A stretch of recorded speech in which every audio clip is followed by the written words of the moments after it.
insane amount of damage this early on is a big question. If you're down on Kia, this is a really fantastic lead. I didn't know. Gain for themselves, and they're gonna want to wait it out. You know, I didn't expect this to be a good second match, which like really sucks because there's some good stuff going on right now.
Okay, it's hard.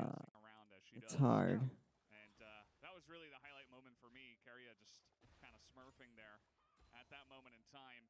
Teddy also, I mean, he died. The LPL match looks super good too. The way he kited back and survived for so long, had a good ult. Like he actually. I just didn't expect this to be a game because they're all rookies and well, that like Zeus, Warner, Poser played last year a little bit, but Zeus and Warner are rookies, and they got hard smashed last game.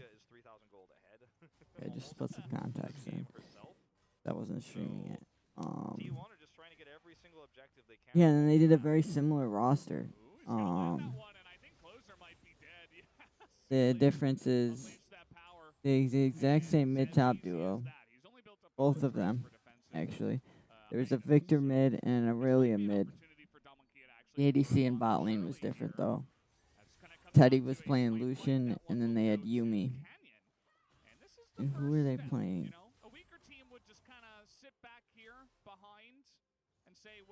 Oh, they were playing Senna and somebody else. Oh, they were playing Senna and Maokai. So Senna and Maokai, and this one was Aurelia. These picks were the same. These picks were the same. This one was Aurelia. This one was Lucian. This one was Yumi. Like T1 just got hard smurfed on last game. So I really didn't think that it would even remotely be a matchup.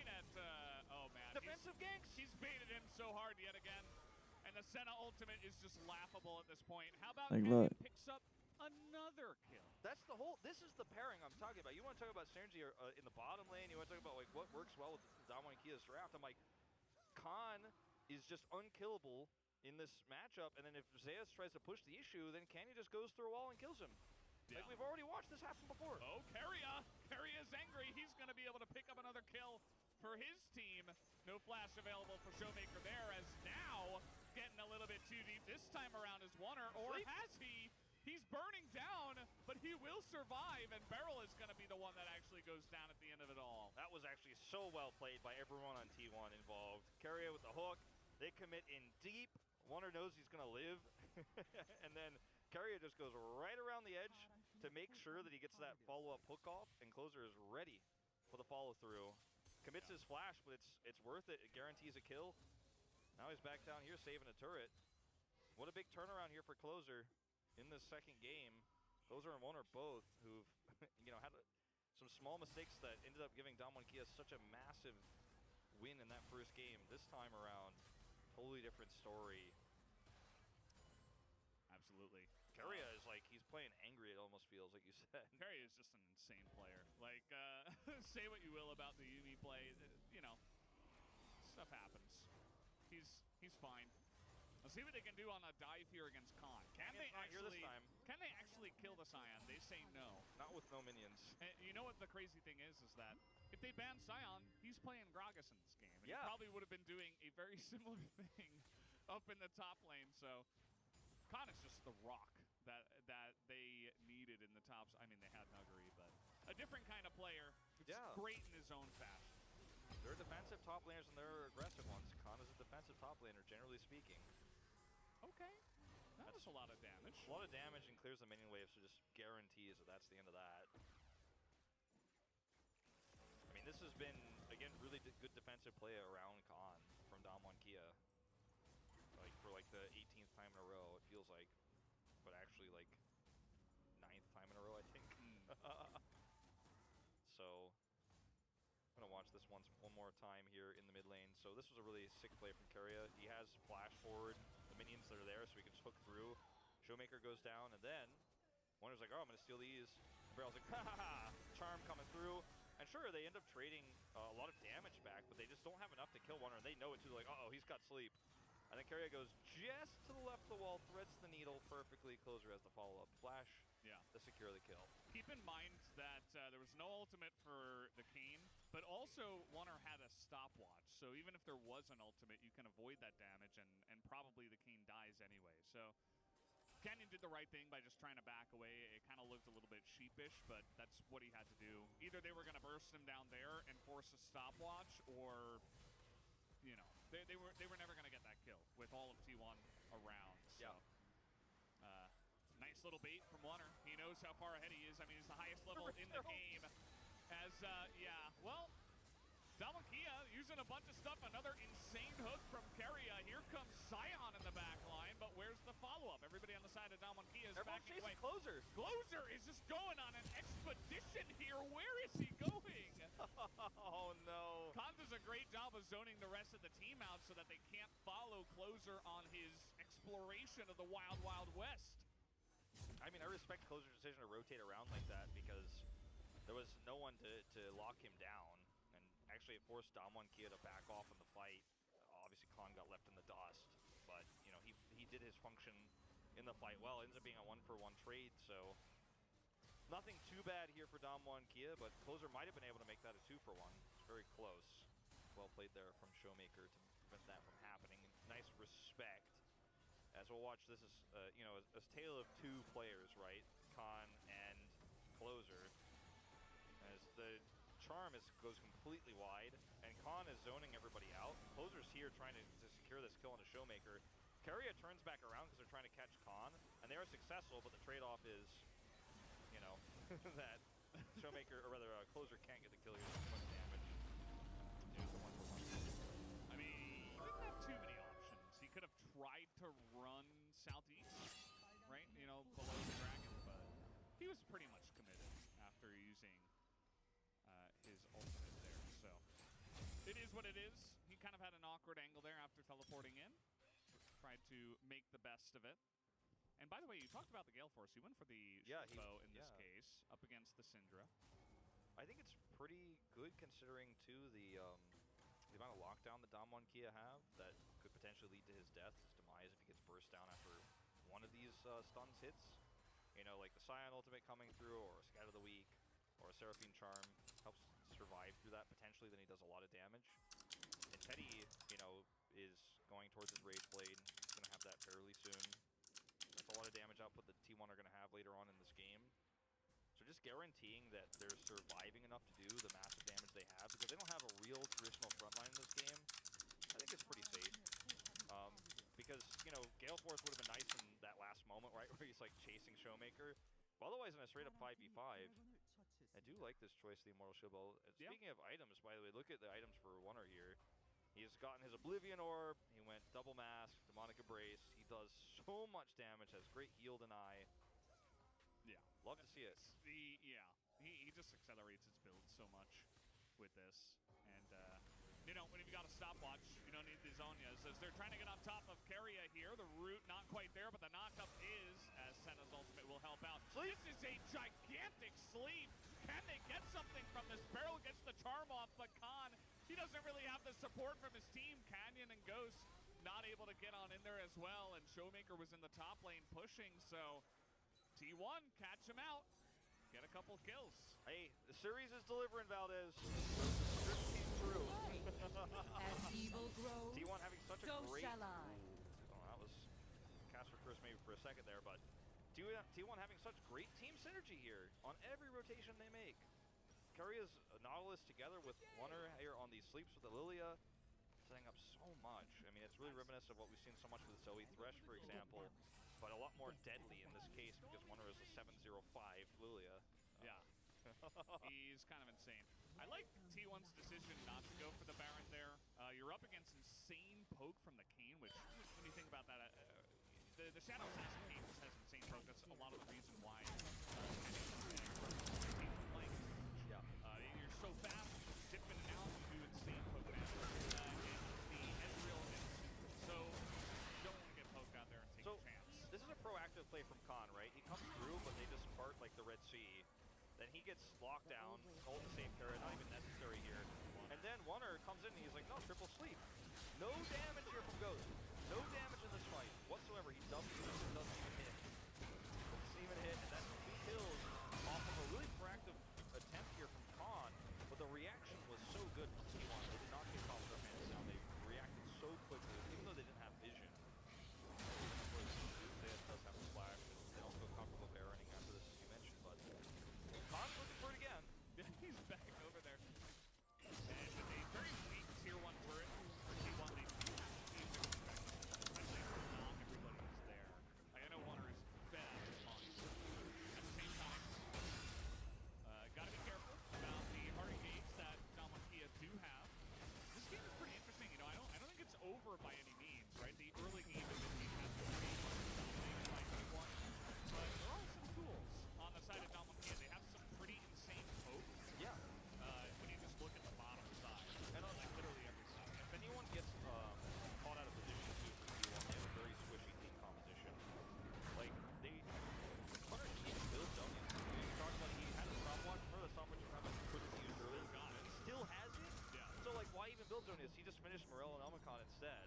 Yeah. Because he still has the stopwatch, so why even care? He could build the Zonius later if he wants to, if we go to a really late game, which Dalmatia is really hoping for. Ooh. He's calling him out. He's like, I know you're in that brush. And eventually, you know, right now, doesn't look like Zayas can actually just straight up 1v1 him, but eventually. He will. I mean, yeah, eventually he will. And right now, you know, obviously he knows that most of Dalmatia is nearby, so he's not even going to keep trading. There's a turret here. Yeah, this is a really big force to be reckoned with. If Dalmatia starts to win fights, there's so many ways to play. Those are also as we talk about as we see here.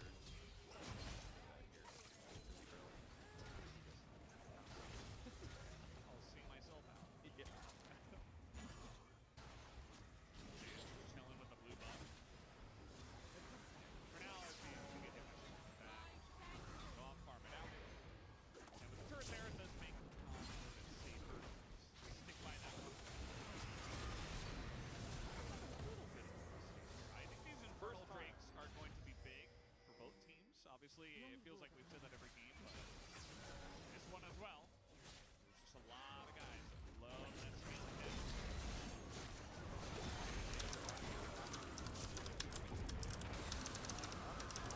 Alone here by no means safe. No one's even nearby. It's a little bit of a pick up right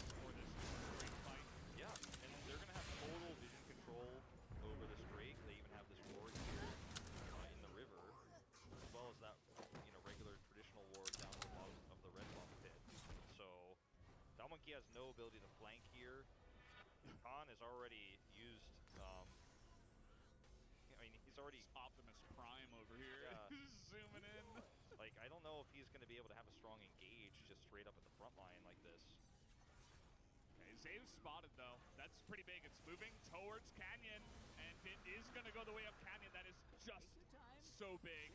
Keria will be trying to force this engage now. But you can see that Dalmonkey aren't necessarily trying to get in. That's another huge sleep. It is massive. A huge charm comes in, but I don't think it's enough. They get on top of Ghost, but the damage follow-up is massive from Canyon. Unfortunately, it's not going to be enough, though. Wonder finally uses that stopwatch and just totally negates it.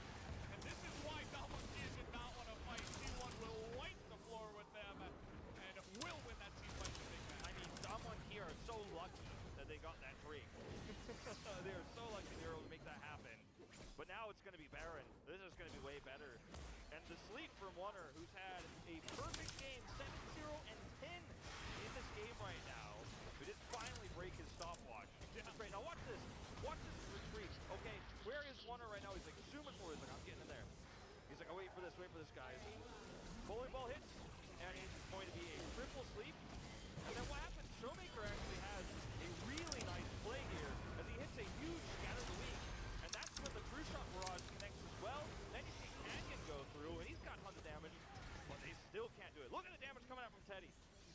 Look at it, it's insane. And closer, the two of them. And Keria has a great depth charge as well. To follow it up, the flash is amazing. T1 with a perfect team fight here, all things considered. Wow. Yeah. This game has become very exciting. It's hard to defeat Dalmonkey in team fights, but they find a way to do it. And just give the player the game to Wonder already. Just write it down on that paper, because this guy, if they win, which it's looking pretty likely at this point, he deserves it, absolutely. And we'll see. I mean, where do we go from here? Because things are kind of getting out of control. The Lilia, we already mentioned her so many times, completes that Zhonya's right after you use the stopwatch, just fine. Insta-buy, all in one go. Yeah, no problem there. Yeah, I mean, the question is, where, like you said, where do we go from here? What fight can Dalmonkey hope to take? At least they slowed down this whole point. I mean, with the slow amount of drakes they're taking, I mean, only 3 drakes 30 minutes into the game. You know, that's not the issue. The issue now is, like, can you save your inhibitors? You really just have to sit back and play this slow as Dalmonkey. And they don't lose any inhibitors here, then everything resets, and they still have a very strong team fight. The CC they have. You can see how much, if you end up hitting a big fire ult to scatter the weak, true shot barrage connects, what they're able to pick up for the stage of the game is really high. Canyon wants it. Once again on top of that, Camille. See already the amount of damage that he can do, but Senna immediately there. He didn't want to push them. And it's still a big year for Dalmonkey, actually push them back. Need a lot of that barrel block. I don't know what Kana's doing this far up. Like he might die. They're chipping away through that shield, and finally he'll be forced to flash away. Barrel's like, I'm not dying, you're dying. Barrel tanked it for a little while there. Yeah. I mean, look, this is eating through the Baron clock. So, I mean, that's all you could do right now if you're Dalmonkey. They're looking for another potential pick on the Zeus here. Yeah. Good read. They have enough vision to see that coming, and so Zeus just backs away. They'll be able to use the last of this Baron buff, I would imagine, to take this inhibitor. As another gigantic hood hits Showmaker in the front, and now Ghost is in so much trouble as he will go down as well, and it looks like we are going to a game number 3, the game everybody wanted to see, as Khan will be wrecked at the end of it all as well, and T1 will push on. What an insane turnaround from T1 to have such a pathetically bad, I mean very weak game number 1. Huge mistakes in the early game that lead to an insane dominant start for Dalmonkey, and yet these rookie players keep their mentality strong. These rookie players, I'm surprised they came out of that one. I suggested they might. They do not put Faker in, and these guys are able to turn this series around. And whether they win this series, whether they walk away taking the second win of the season you should against just Dalmonkey watch. or not, this is a very impressive. Well, it's gonna be a moment. long This is perhaps the intermission, best so moment. I'll mute that. And then And, I mean, check it this could out. have But worked honestly, out we're if gonna the rest of rewatch. FPX were I'm in gonna position, rewatch but this you can see match there that even with anyways. Doomby coming in for the ults and the lockup, the rest of FPX are only now getting into position where they can fight. So, but at that stage, RNG have regrouped. They've actually force or at least set themselves up in the phalanx so you can't actually get past them. And look at Gala. Gala and Cryan this whole time are just know they're safe behind the Emperor's Divide, know that they can't really be touched, and when Gala gets that opportunity, flies in and starts to get that damage down. Yeah, Nuguri sees an opportunity to go in. Cryan punishes that, but then Cryan ends up trading his own life because he has to go in to get that Emperor's Divide. Gala and Cryan's flashes both on cooldown for this next fight. In fact, when you look at RNG, 4 flashes on cooldown, whereas LWX will have his. Nuguri, Beishrun, they all have flash available. So if a fight happens in the next couple of minutes, you can see a bit of an advantage, a bit of a window for FPX if they could find that skirmish. Baron is that window potentially. Baron could be the objective to force the play. Recall comes through though at the last possible second from Ming, and he gets out with his life. There is the opportunity for FPX though, because you've got Doomby on the super tank, to just start a Baron, try and see if they can bait out these TPs once again, and actually kind of looks like they're considering it here, although there is that ward just at the pit there that will spot them out. Chris, nice job catching that.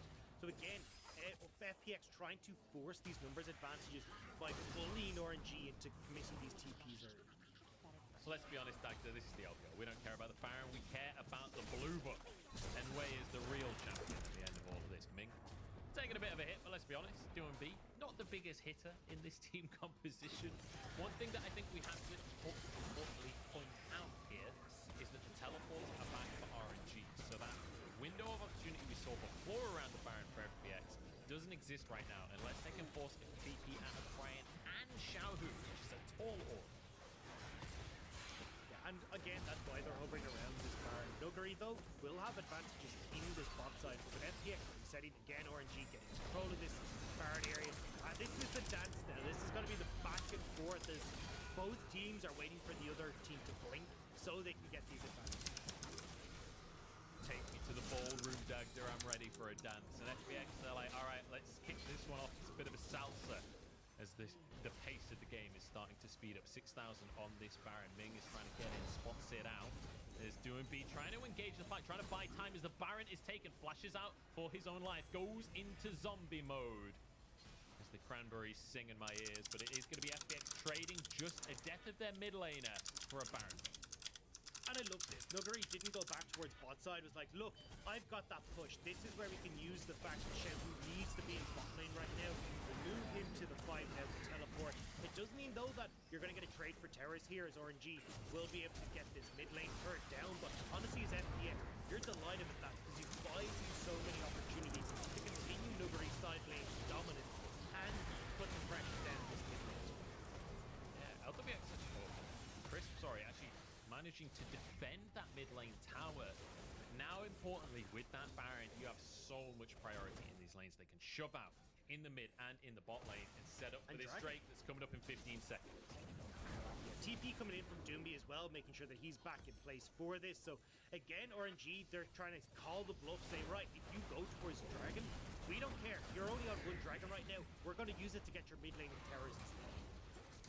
They'll be able to take 1 at very least. Doomby takes a bit of damage, but he's happy to be that front line and block it. Dragon taken now, and FPX, they're happy with a tier 1 for a Drake at this point in the game. That's 2 Infernals on the trot, and that damage, even without the soul, is going to start stack up. Infernal Drake is one of the best ones that you can stack a lot of. Now it's their turn to go for some pushes. They've got the Baron buff and an inside track in the mid lane. Cryan taking a bit of damage, but he walks away with his life. Mid lane tier 2 taken by FPX. Guess what? There's a wave already prepped on the bottom side. This is the macro that we always talk about with FPX, as they start to clean up some standing gold, and they extend their gold lead on the map now to about 4,000, 3,000. This is a very much a slower pace of FPX, and it feels like it's much more because they're trying to play around the side lane and play around Nuguri. It's all about trying to burn, as we talked about, the summoner spells, the TPs, out of Xiaohu, out of Cryan, and use the man advantages that they have across the map. It's not like this very quick, okay, 5-man move into dives, into move, like trying to orchestrate all these damage and fighting plays. This is a much slower pace, and it's paying off for FPS. Because as we saw, straight up 5v5s, they aren't as clean cut for FPS. But this map movement, using the jigs, using Doomby's TPs to cut off RNG is working far better for the FPX roster. So let's take a moment here as we're beyond now the 30 minutes. Baron is going to force FPX. We're not going to break the first 3 minutes. That might not stop us fighting here as Ming takes a big old shock blast from Nuggery. Both teams are back away from this play. The last 5 seconds of the Baron, I don't expect many towers to go down from this one, but actually FPX have a cheeky window on this top side here. LWX and Nuggery together will be able to finish off tier 2. So that means now RNG have 3 outer towers remaining. They are locked into their base when it comes to standard territory. But I want to quickly address the topic actually scaling his base run. Every time I try and bring up this topic, Dexter, they're going to start fighting. Maybe this is the topic I needed to talk about the whole time. Talk to me about scaling though. Yeah, I got lethality because you got these here. You got the Kai'Sa.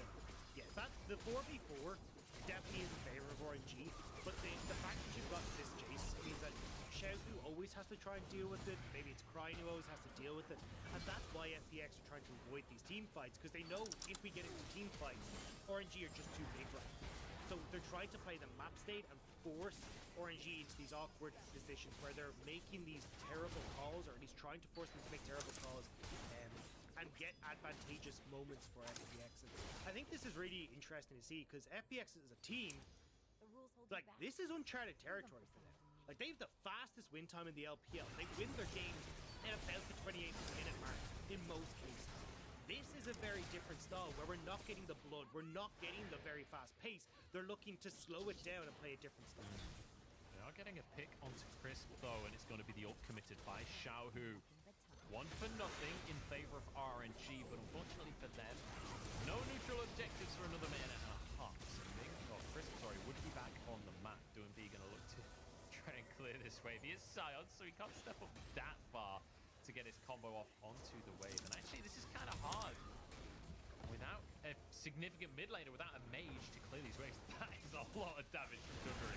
Onto Crying, half of his health bar in a single accelerated shock blast, and it is a tier 2 in the end for RNG. They will have to reset back on that one, but a pick into a tower, it's a nice little play. And this is the problem, if FPX actually don't get maps control. Oh, nice L Zanya's there from Crying. I mean, he's going back to buy Zanya's now anyway. So I'm sure he's all good. But either way, coming back to this point, if FPX don't have control of the map and they can't actually be the ones who are using the tempo, they have to draw Nuggery back in to be part of the 5-man unit, because he, as you pointed out rightly, Munch, is the only real wave clear here.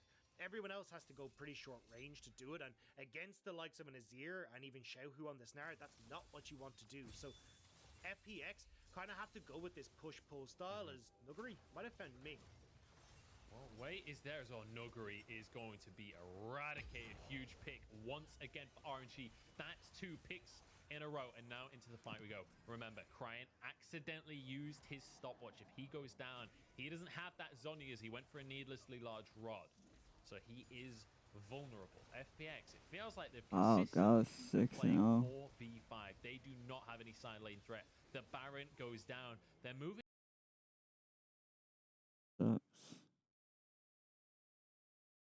Well, this is still going to be a good series. I don't think RNG is going to do it. I shouldn't be watching this, because honestly, it's just ruining. Like, I'm going to watch it after. Sure, so. Just going to wait patiently for LCK.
game number 1.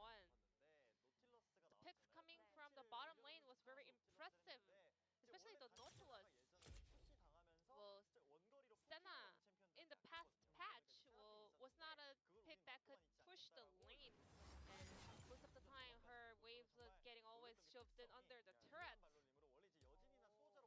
And this time around, with this split footwork, we could see the kind of stance that they really wanted to go hard in the laning phase.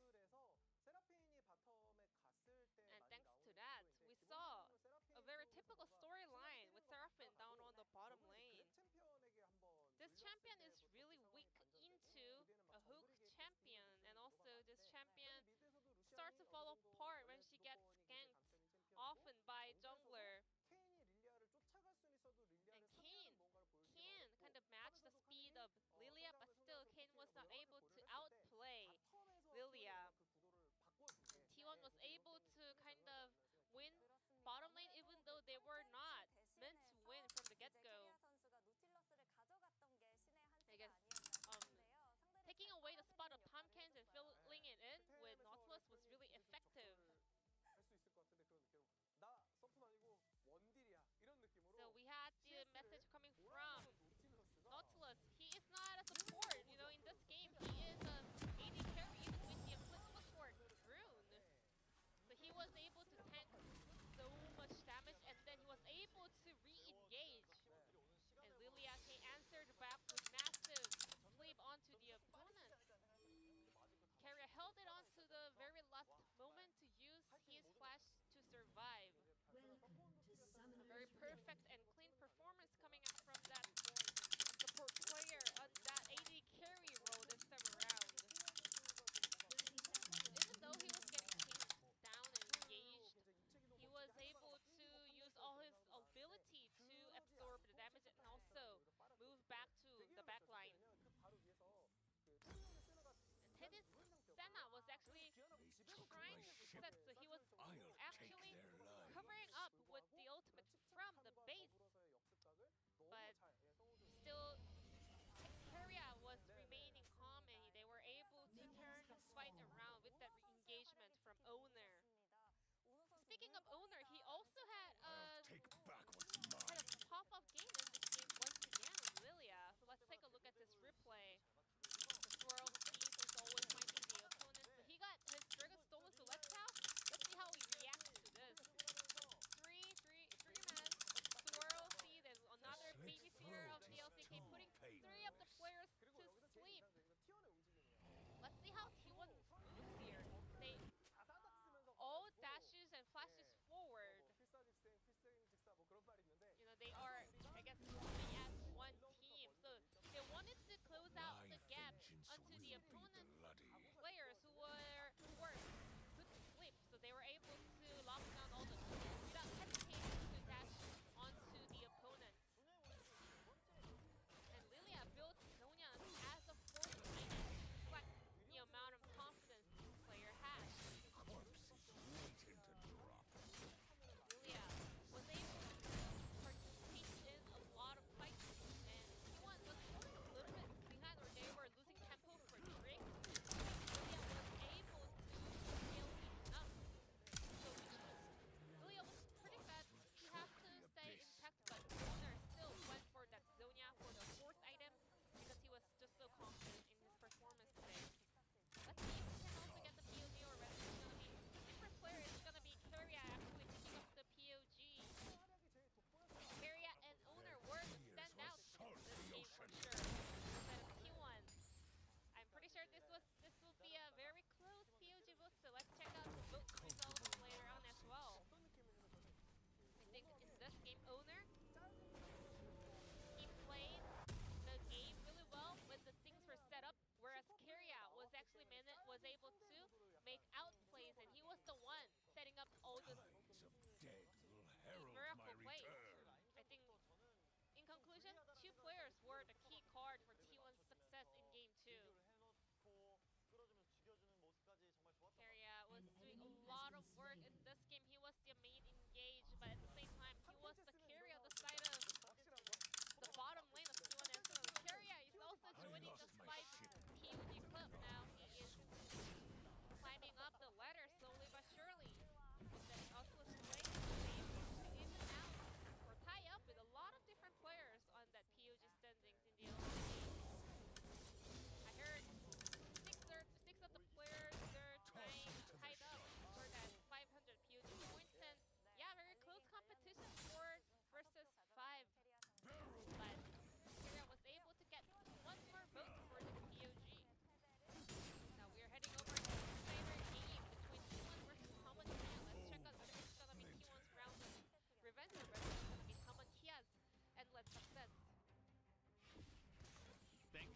once again, G-Sun. Awesome translation there of the analyst desk. And guys, we are just about ready to hop into game number 3. Have to go through the pick ban and see what changes. Perhaps a Lilia ban? Do they take away the Nautilus? Both Lunner and Keria just had kind of the games of their lives in that last one. I mean, they really did. I mean, the POG vote was split right down the middle. Ended up being Keria taking it at the end of the day, but I think there's a lot of discussion even in the T1 house right now about what Warner would play if it is banned away or taken away by Damwon Kia. But they will have blue side pick. They will have the first pick in this third game here. So something to keep in mind. Canyon has not played a single game of Lilia this season. It's not in his wheelhouse. Not a champion he likes to play. If he's going to play, you know, the AP jungle, likes to play Nidalee, likes to play the Taliyah instead. Obviously the latter very significantly nerfed, not as meta anymore, but Damwon Kia, they still had a pretty good game too. Like, it was not, they didn't just roll over and die. They had some really nice team fights. There was really good synergy around the Ezreal. Some counter engages, the Scion pick with the team. Strong combo once again. But I cannot overstate how impressive it is for a team of rookies, and a team that has so many rookies, right? It's not completely rookies, but a team of very young players like T1 to bounce back after a loss like the one they had in Game 1. They have the most critical fan base, perhaps in esports history, and yet they keep their composure. That's what speaks volumes about these players, their integrity, their confidence, more than anything else. Yeah, shoot, and you need something like that after game number 1. Otherwise, you're just another one of those teams in line to just get duo clapped by Damwon Kia. But T1 said no. We will not go just yet. As we're getting into commands here, Udyr and Thresh going to be the ones that started off. Same as game 1. Into just Senna. Yeah. This screams that T1 want to first pick the Lilia. They could even potentially ban away. They could ban an R here, or they can ban, you know, Kaisa. Strong ban either way. That third and final ban for Damwon Kia, I mean, that's the really big statement Damwon's going to make. Or they're just going to say, okay, we're okay with Lilia once more. We want to take this in a different direction. There's the Kaisa ban I was talking about. Like, this is it. You make a call here, Damwon Kia, because you've already had to deal with this Lilia player twice now. The first game, even though they were, there it is. Because even in the first game where things looked rough, like, Warner made a huge impact on what was a very losing game from the start. Yeah. And, like, you've got to respect that. And, you know, they'd rather deal with the Rel, blind than deal with the Lilia. Rel and Seraphine still available. We don't PSA Seraphine was the problem. And we run back. It looked elsewhere. Because the Ezreal Seraphine kind of feels like they picked the Ezreal to go into the lane with the Seraphine. But at the end of the day, it was the lane that kind of got dumped that last game. I'm not saying that Seraphine is a bad champion. Quite the opposite. But you might want to just switch it up. I think the Alistar is the best counter to the Rel, and it has the best win rate in the LCK in terms of matchups into Rel at the moment. So even though the Seraphine is open, you could still play it. It's not for Damwon Kia here with Canyon picking up the Nidalee, I don't think, but still something to consider. As we will see Graves actually picked into this for Warner, so maybe the second time he plays it actually in the LCK. And there's the Samira pairing here for Teddy. Not really a go-to pick for him. And this does move away from the identity of T1's bot lane because Perry is kind of a one-man show oftentimes. He's a big roamer, likes to go around the map, likes to play deep into the jungle. And Rel is a champ where you can't do that alone. You need someone to be tethered to. So this is going to be more of a focus on the laning phase and duo. You're going to see a lot higher duo proximity in this game for Keria. So big departure from what we've seen from T1 so far, where they were trying to explode and get an early tempo lead in games 1 and 2. In game 3, the Samira is still looking for that tempo advantage, but not as directly.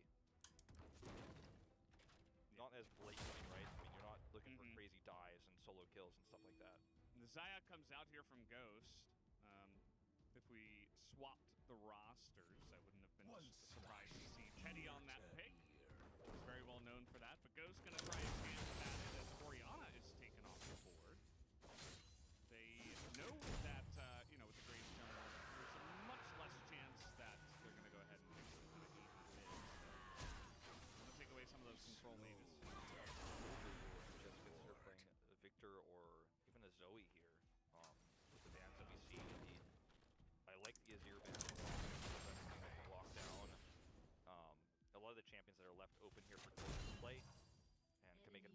difficult for him to be a playmaker in that mid lane. And I mean, you know, Showmaker's not famous for his Azir, he's a good Azir player. So Damwon Kia's next ban here is going to tell us a lot. If they ban away something like the Syndra, you know, this could be like a Yone game for Showmaker. I almost just feel like we're going to see Syndra in the fourth pick for Damwon Kia. It's like it's just the champion that Showmaker plays, right? He doesn't really play anything else right now, so. You know, what about a Lucian ban here? Ban the Scion. This is where they ban the Scion. I'm like, well, It happened. This one's all right, but because like you have Nidalee as your AP jungler. We don't know what the top lane's damage profile is going to be just yet, but you know, even if you blind pick Lucian here, I think it's not a bad pick. You can of course have it as your final pick. Also, the Yone is very strong for tempo. And they're looking for the Seraphine that you were talking about. That's going to give them a lot of extra healing in team fights, a lot of staying power throughout those early skirmishes. I don't dislike this. Yeah, it's pretty interesting. This does give the option for T1 to pick something very aggressive in the mid lane and try to shut it down. But again, with the Graves in the jungle. A Kali question mark? Yeah, like, you know, something like that. Maybe they're still even considering the Lucian run back. And then draft some kind of AP into the top lane. Grog is still available, but it's going to be Ryze, actually. Okay. Yeah. It's a pretty stable matchup. And then you can't just play... I mean, I was going to say you could still play something safe like the Gragas on the top lane, but with the, you know, AP damage in mid, can definitely go towards something like a Camille, which Zeus has had fantastic plays on, you know, and he's looked very clean here. You already banned the Scion away, so it's a lot easier this time. You talked about it last time, like, okay, you banned the Scion, he's going to play Gragas probably, right? Ooh, to play GP would actually be so crazy. Riven? No. I don't know if this is the game where you pull that out. I don't know if you play GP here either, though. I mean, you're going to scale so well, but things can actually get out of hand. You feel a little bit safer dealing with Wonder's Graves because he doesn't have CC, doesn't have lockdown to kill you in the top side of the map. And if Canyon can match those rotations and have some defensive presence on the top side, I don't think Khan will necessarily die. But this is not his style of play. He likes to play tank. He likes to play defensively. He likes to just sit back and defend against the by farming on his turret. Time it feels like. So this is a big departure from him playstyle wise, and it feels like a heavy risk that Damwon Kia didn't necessarily have to take. Kind of like the atmosphere going on in the T1 house, right? Everybody's got a smile on. Everybody's looking relaxed, right? You can throw a fake smile on and you won't look relaxed. They all look actually legitimately relaxed, which is good to see going into a game 3. This is high pressure for everybody on the side of T1 and Damwon Kia. You look at the side of Damwon Kia, they look a lot more nervous and pressured, and you know, they don't want to drop this one. Yeah. They want to make, you know, the rest of their season clean. Yeah, there's a lot more pressure here as the favored team going into this, especially after that game 1, and then you just lost your momentum in game 2, and in game 3, this draft is not very Damwon Kia-esque, right? There's a lot of pressure on Khan here. I mean, to make a case for the Gangplank, you do have 2 sources of AP damage. You want to keep your damage profile varied to a certain extent. Obviously, Gangplank is going to offer a lot more damage in the late game. Seraphine, not so much. She's going to be able to give you a lot of support, a lot of engaged tools, but you are missing a lot of damage. You know, it's not something like an Orion that's going to have big burst damage, or something like a Syndra, Azir. So I think that's the reason why they go for it, but very risky, Valdez. Interesting one coming into game number 3 here. Does feel like this could be a close one here in this third and final game. BT Zion, consider it alongside the Seraphine, or CT, Canyon, and Reverse from Sandal, as well as the front line and engage from Barrel. Feel pretty nice as the games has come along. But then you look at the side of T1 and you're like, well, they have some really insane scaling on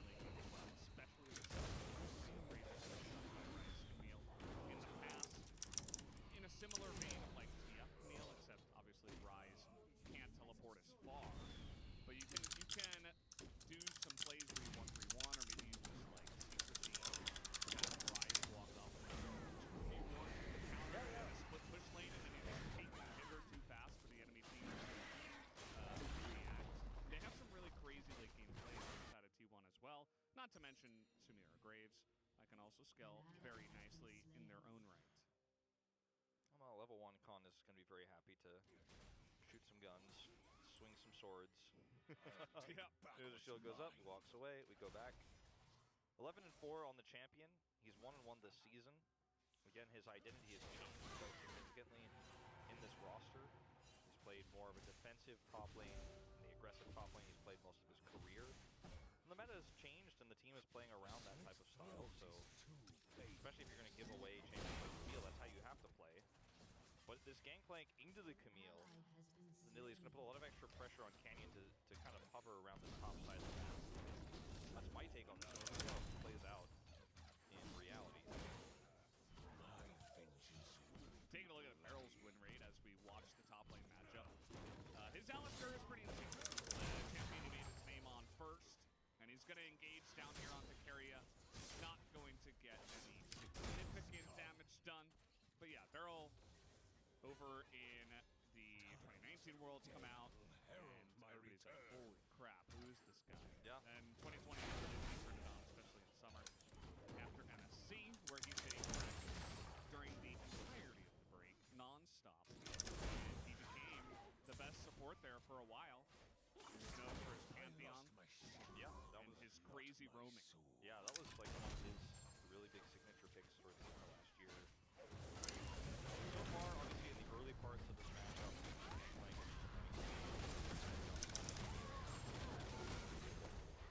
if Khan is able to turn this into something with the Sinduli rotation that's coming up right now, then, you know, you get an early Sheen, and then suddenly it's like, we don't even have to talk about the Camille in this game anymore for a long time.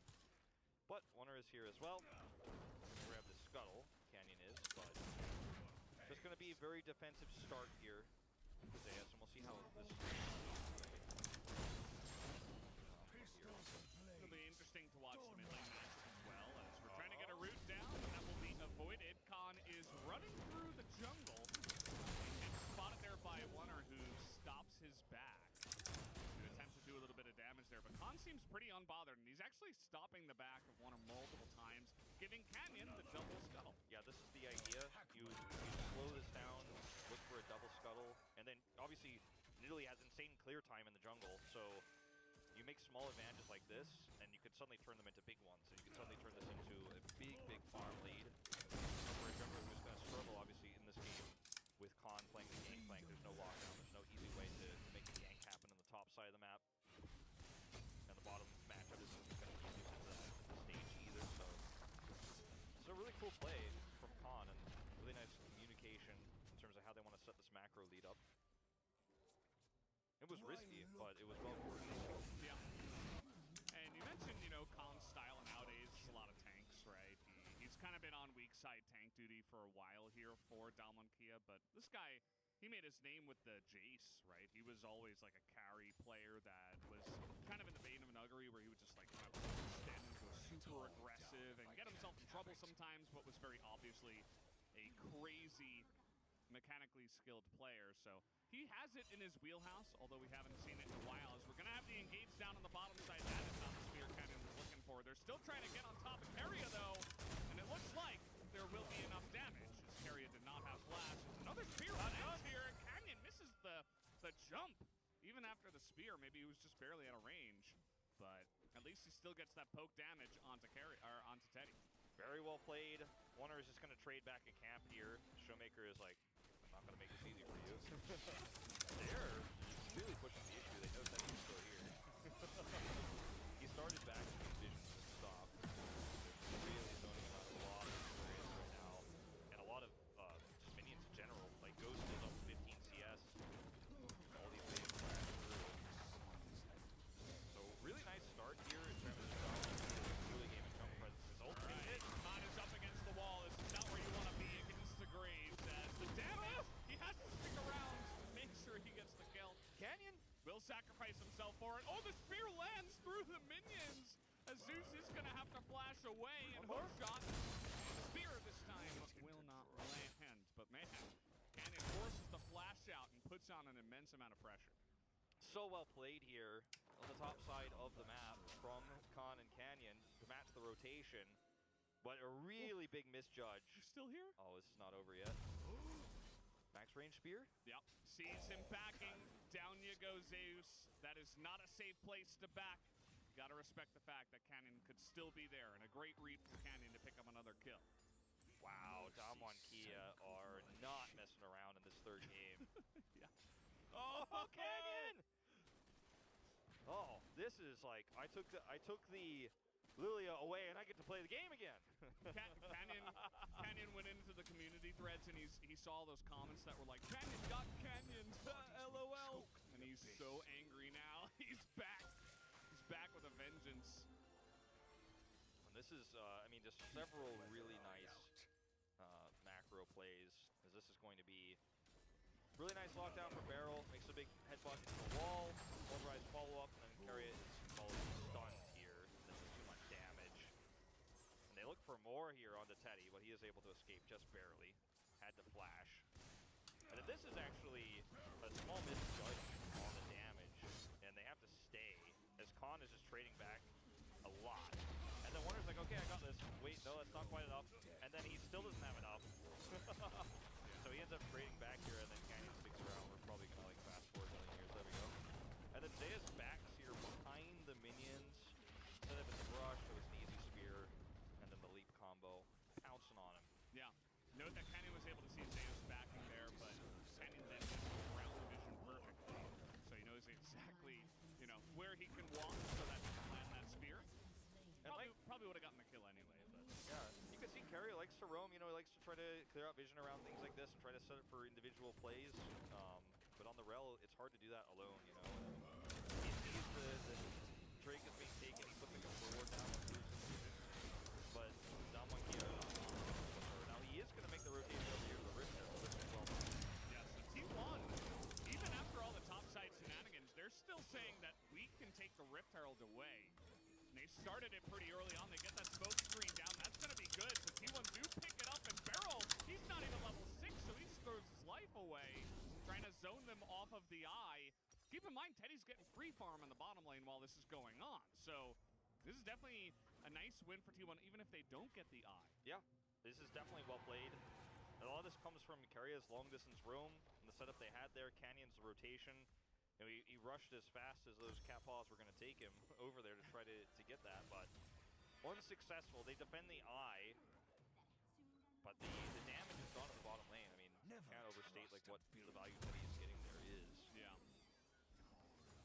And I mean, we're going to go to a bit of a lull state here, because obviously now the objectives are gone. And things are going to reset for a second, but both teams have had some really nice decisions in this game as we're going to watch this again. You can see right now Canyon's just nowhere near for a smite. Barrel gets picked for this, but they do deny the eye. But the bottom lane, that's where the real action is. That's the real trade, as you pointed out. Yeah, you know you get the gold from the Rift Herald. The one thing they miss out on is, of course, the Ocean Drake. Look at this. Canyon he's so good at baiting this. I mean, this has been multiple times in a row now, although they don't have the lockdown, and there's a teleport coming in. It looks like someone can't notice it, and now here's Closer. Thinking about getting on it here. Too risky to get in there and try to commit. Ends up using his teleport, which is slightly unfortunate, but trying to turn things around. I was like, who's baiting who here, right? Yeah. It's kind of the question there for a second, but no plays to be made. This is a much slower paced game than our first games, because in games 1 and 2, T1 were playing hyper tempo based, trying to get very massive leads. The first game, obviously, that fell flat in space, but in the second game, they found great success with it. This is the slowest graph that they have in terms of what it's able to do on the map, so it is a very slow paced game where you're going to see small skirmishes, but nothing crazy in the lanes. All right, Engage comes down here. Barrel has everything available. Those feathers from the Feather Storm, unfortunately, don't line up, but gets him to safety. Canyon's here, but I don't think they can turn this on its head. They must have seen that spear, and they do ping it, in fact. As he's still here. Level 9, by the way, to level 8 of Warner. Just trying to poke them away, but finally we have a giant spear into the back of the rel. And this is just like a shooting gallery. The Canyon's literally just standing here throwing spears. That's it. Yeah, Seraphine rotated over, and she has ult. Careful, Teddy. The stun is big. The attractive bell there. Gonna deny the follow-up from Barrel, but the charm does come in. Where's the follow-up? As that's a 3-man root, but the damage comes in from Teddy. Can't quite catch up to Barrel, though, as that's going to be going over to Canyon. And also Showmaker picked up the kill onto Closer. And so, 2 kills now for Damwon Kia. They're thinking about diving and picking up a couple more. The minion wave crashing in here. They're definitely going to go for it. Yeah, Barrel gets in there. He's going to be ignited down. That's 2 kills to the Rel at the end of it all. As now Zeus comes in with his teleport. A little bit lackluster there. But at least will deny them from pushing any further. Wow, this is some very aggressive League of Legends, Valdez. He's still here. Kenyon's still here throwing spears. The spear actually might have killed him, or given him the opportunity to finish him off. Just barely is able to back and get away. No relief down here on the bottom side. It's going to stay till the last minion falls for Damwon Kia, but ends up being a pretty crazy exchange. We watch it again. Barrel actually hits this headbutt and is caught by the attractor repel stun. That was actually a very scary moment for Damwon Kia. But Showmaker is here, faster, unfortunately, and the charm is good. Teddy follows through, trying to catch up with the Barrel, but he handles it so well. They collapse down, and Damwon Kia just gets better into this. We're going to watch this once more. I mean, once the minion wave hits, like, you just go for this. Yeah. Ends up being a double kill for Rel, so a little bit sloppy here for Damwon Kia, but they still get the better trade at the end of things. Yeah, it's kind of rough to die when your monster has about 100 health. Yeah. But they really wanted to squeeze the last bit of juice out of the orange, if you will, right? They were trying to get as much value as possible. I think it's, you know, I think the Alistair dive there was a little bit overzealous. But it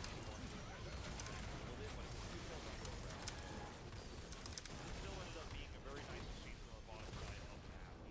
Just a little bit, maybe some walk away at that moment. Perhaps. Not seeming to be Damwon Kia's style in this game. They seem to have no chill at all in game number 3. Coming back with a vengeance.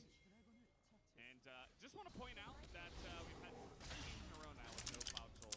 We had 5 yesterday with no Cloud Soul, 5 today.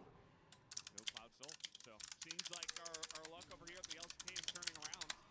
And this is a pretty cute maneuver by T1. They just push the Graves up top lane and very traditionally just push a lane. No Rift Herald, just getting straight up damage onto the turret, and they take down 4 plates. Very aggressive here. Keria trying to look for that Hex Flash play. Not going to happen as we just trade plates and trade turrets here. Simple as that. At this stage of the game. The rotational power. Both these teams a little bit they're just kind of caught in terms of like almost checkmate in terms of defending. So it's actually faster to trade and attack. So we end up with even plates 4-4 here. Obviously all the plates for Damwon Kia on the bottom side and T1 3 on the top. So as 14 minutes are hit, gold lead here only 1,000 for Damwon Kia, in part due to that failed second follow-up on the bottom side of the map. But they have had really nice control of the game. If you look at where the gold is, it's mostly on this Nidalee, right? Canyon has had a fantastic early game. Now he's got his Night Harvester done, and he has a lot of damage that he can continue to try to snowball this game with. And they have objective lead 2-0 on Drakes. But I think you kind of wish the gold was elsewhere. You know, Nidalee is kind of carry. But, you know, if it was on to someone like Ghost, I think you'd feel a lot better about this. Yeah. You know, Ghost got some good gold as well. Obviously didn't pick up all the kills, but he's farming very well down on the bottom side, and that pressure helps out with that actually. So it's good. You know, I think they'd like some more on the GP. Seems like the top lane has had so much action that there hasn't been as much CS farming, if you will. Canyon gets this, by the way, with all the pressure in mid. Yeah. Just alone. And that's, well, doesn't want to fight him. Closer's just bottom side as a huge engage comes in, but the knockup from Barrel is massive. But now Closer gets onto that back line as Ghost is still alive for an incredibly long amount of time. Somehow, some way, thought he was definitely dead. Here comes Teddy.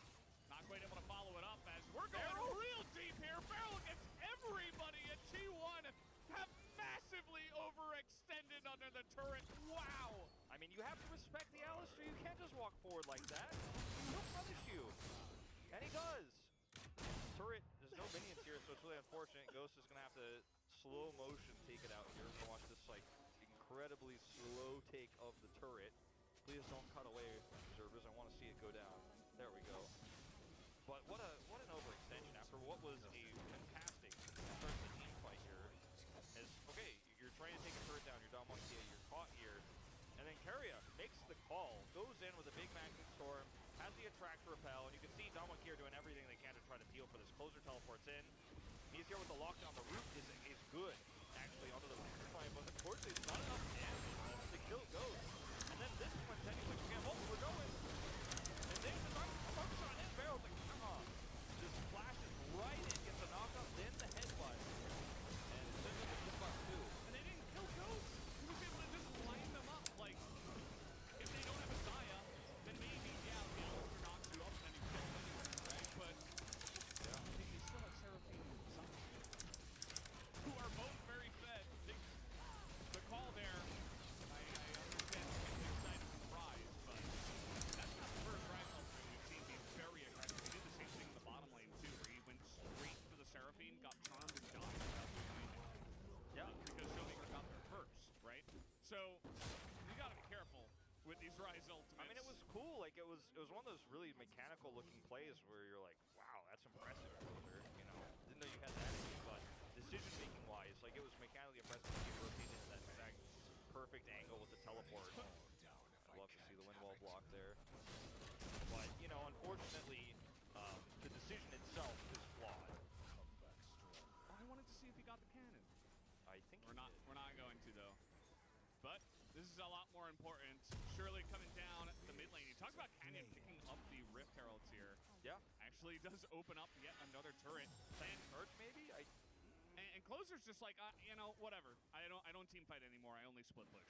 See you guys later. Yeah, and I mean the second charge is good. They're actually going to get an inhibitor turret. Barrel's tanking, and he finds the engage. That is a dead Keria. Dom and Kia are just so clean with this. And look at that damage on the Teddy as well. They're getting so much out of this push. It's only 19 minutes in, and they're not stopping. I don't think you can end here, though, if you're down 1K. You really need to slow down for a second. I was getting excited. I'm like, whoa, no way. They can still back off to the Infernal Drake. The TP is going top. That's Camille. Yeah, and I mean, they're going to try to get this turret out. Closer push this all the way up here for him. This is going to force Dom 1K at the back. But they still, I mean, they're not fully backing, and they're still going to get this Drake. Like, I think the idea with this teleport is, okay, they got to back and deal with this, but because the clear time is so quick and because they reacted so quickly and the way so brutally, they still get the Drake regardless, and all Zeus gets is the top turret. It's fine, but watch Barrel, man, the man of the hour, comes through, he's tanking the turret, and then sees Keria on the side, sets up the pulverize, and the collapse is real. The turret goes down so quickly, so it's so weird when they follow up with it.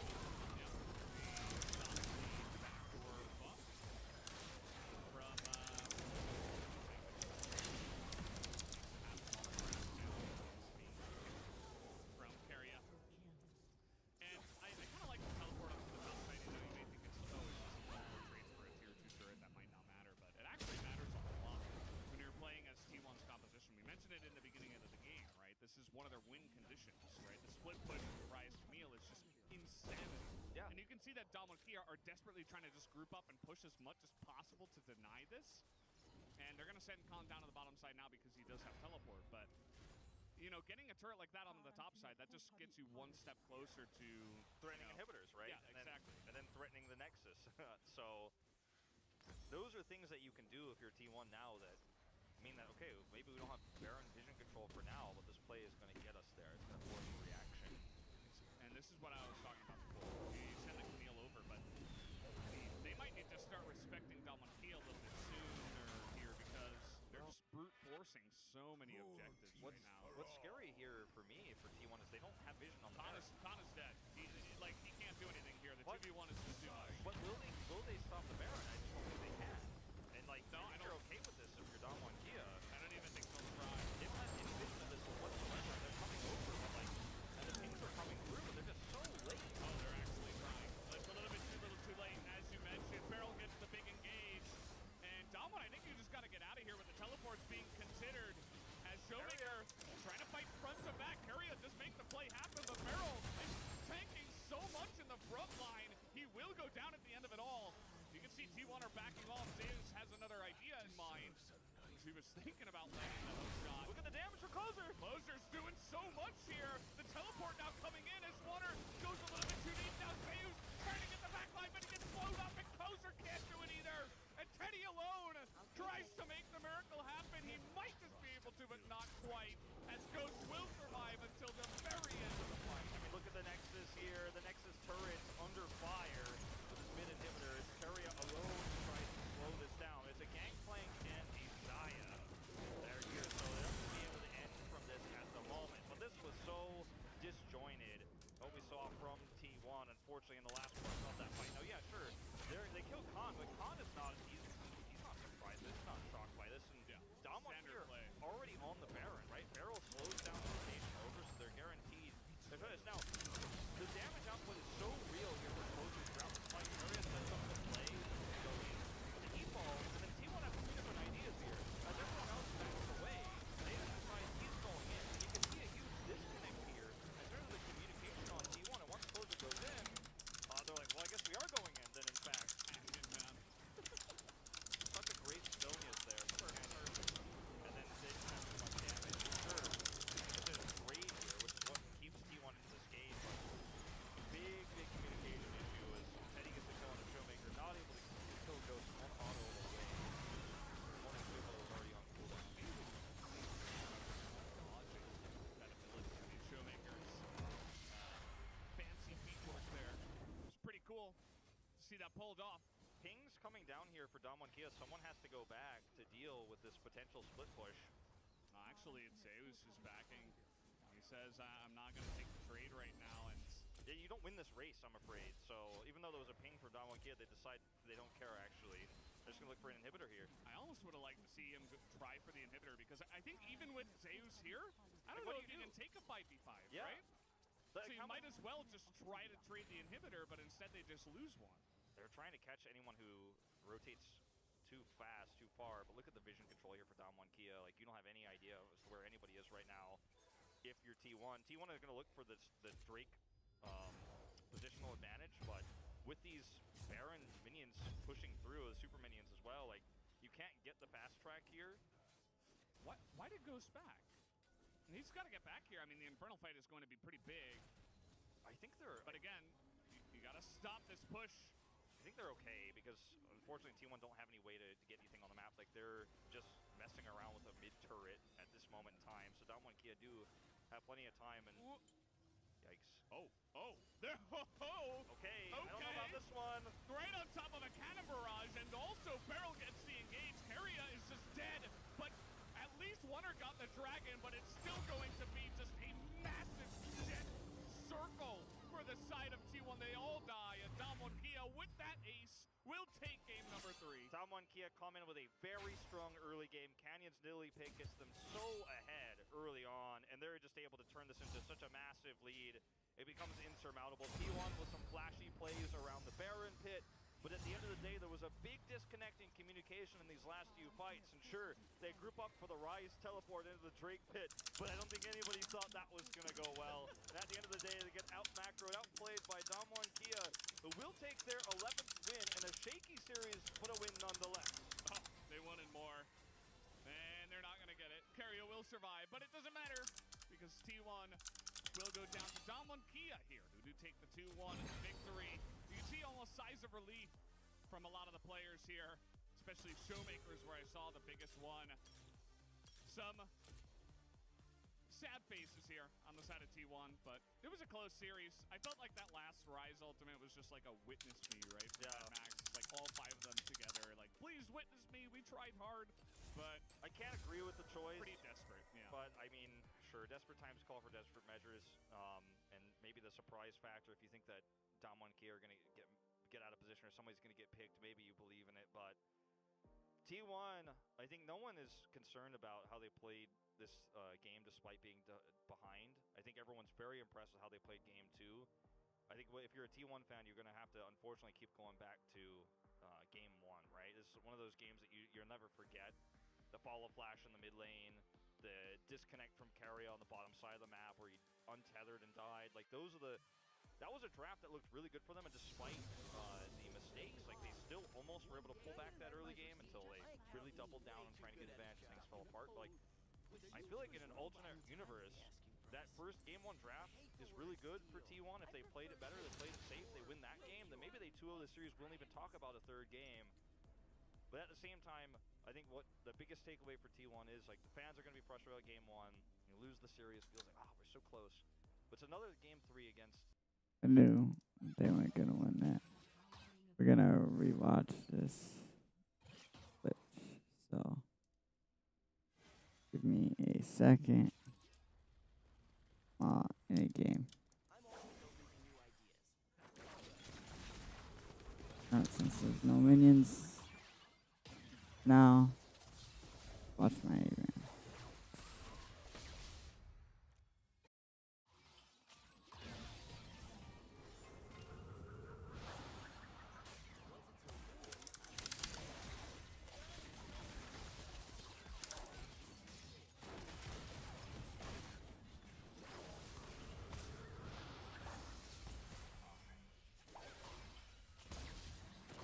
Jesus.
And I don't know how we're gonna win this.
Ah, this should be going.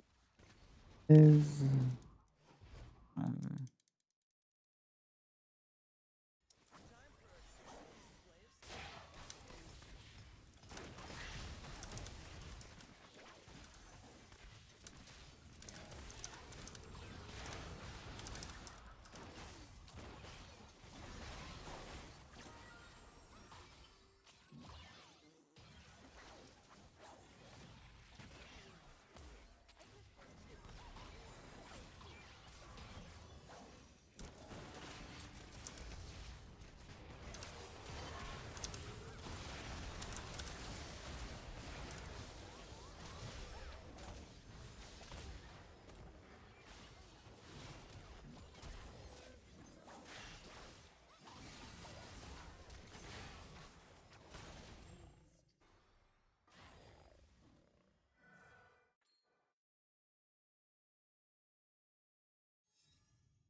All right.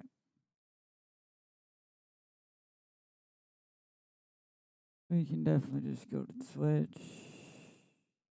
LPL up. Dodge just as fast as I can.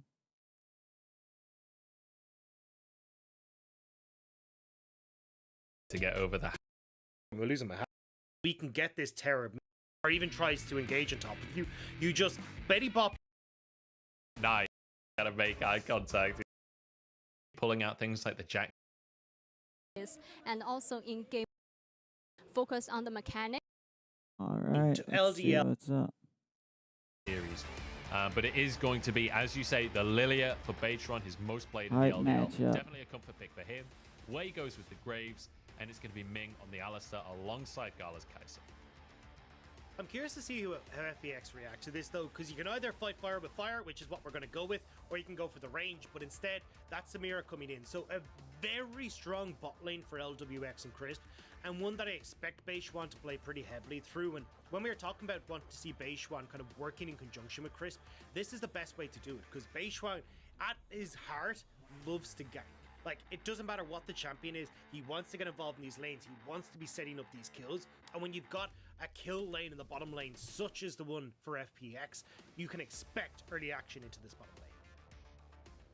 Well, the Camille being banned away from Xiaohu towards the top side here. It's answered with a Renekton ban as well. Obviously, Renekton is a scary pick in the hands of FPX because it could be for Nuguri or it could be for DoinB. So taking that one off of the board. And over towards FPX. Things like the Gnar obviously can be banned, but Nuguri has really favored that Gnar, so I wouldn't be surprised to see them open that pickup and allow that as a blind pick for Nuguri. There's two big picks I'm looking at for this mid lane, though, and it's the Twisted Fate. I just don't think that you can climb and carry with this champion. The Twisted Fate allows you That's kind of such to a cheat that priority that we were talking about. top laner. I don't really think either the bot lane or the top lane here for both and put in sides. the 10,000 And also the hours, Rumble, because and you'll again, get it there. just and put is in so the 10,000. difficult One to the god can't stop pull Rumble Irelia from off. being You able to probably roll. can't When we look either, at Doomby and unless also you're willing Pride, to who've put got several games on that champion. This is a big one to see if it can have impact.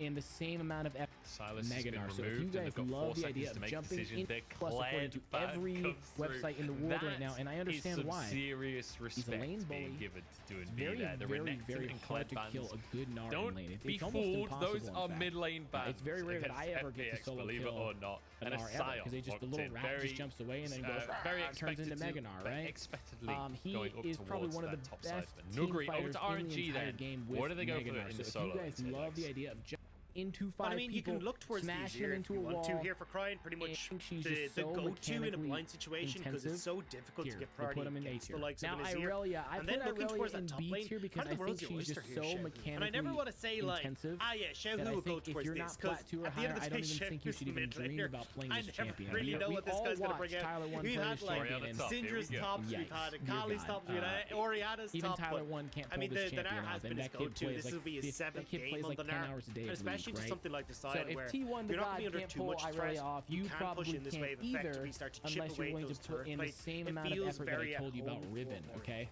Irelia, Oh, but I do Nuguri believe can goes 1v9 a game, for but you the have to be like Jace. Irelia He's carries you. real That kid good is a on god. these carries. Please It's watch going to him. be Irelia Sion carries mid. you. It's If you guys wanna be 2B. an Let's Irelia be one trick, honest here. watch his Jace guy. really good in the matchup against Star, and 2B more than happy to just play literally any champion in the mid lane. All right, mid lane side. I guess that's what we're doing today. Dagda, the draft has been spicy already. This series is delivering, and we're not even on to the riff. What are your expectations from these comps? I feel certainly for FPX that there's going to be what we were expecting, like heavy focus on these side lanes, trying to obviously set up Nuguri just to get vision for him, make sure he's safe to go and battle against the Gnar. Jace wants to be going aggressive against Gnar so then you can punish that range advantage, but you need to make sure you've got the vision to keep you safe. Well, on the bottom side of the map, I'm overlooking to see if I can get Beishwan invested into this bot side, get some kills going for this Samira, while this Sion is just scaling out of control and trying to find moments of opportunities to use that ultimate to get into these side lanes and just double down on the pressure that FPX have already gained there. That's the big thing we're looking for, is getting out of the mid lane and getting to the side lanes. One thing I will say about Sion is, yes, he's a tank, but when it comes to getting priority in the mid lane, Sion can one-shot a minion wave. Just walks up, E's, W's, Q's, minion wave is gone, and he can just go elsewhere. So Cryan might have a bit of a harder time bullying out DoinB in the mid lane than you'd maybe expect on face value. But that bottom lane as well, the 2v2 is going to be something to watch. LWX and Crisp, very aggressive. Season 11 lane right there. There's Gala and Ming with some more classic champions, but just as aggressive. We're going to head on to Summoner's Rift, though, as we kick this series off. The game of the week here between FPX and RNG. The battle for second place is underway. And as we come into this, I am looking towards Wei. Wei has been, for me, the standout jungler and the standout performer in a lot of situations in RNG. He's been insanely good at being able to track the opposing jungler, figuring out, you know, what does my opponent want to do?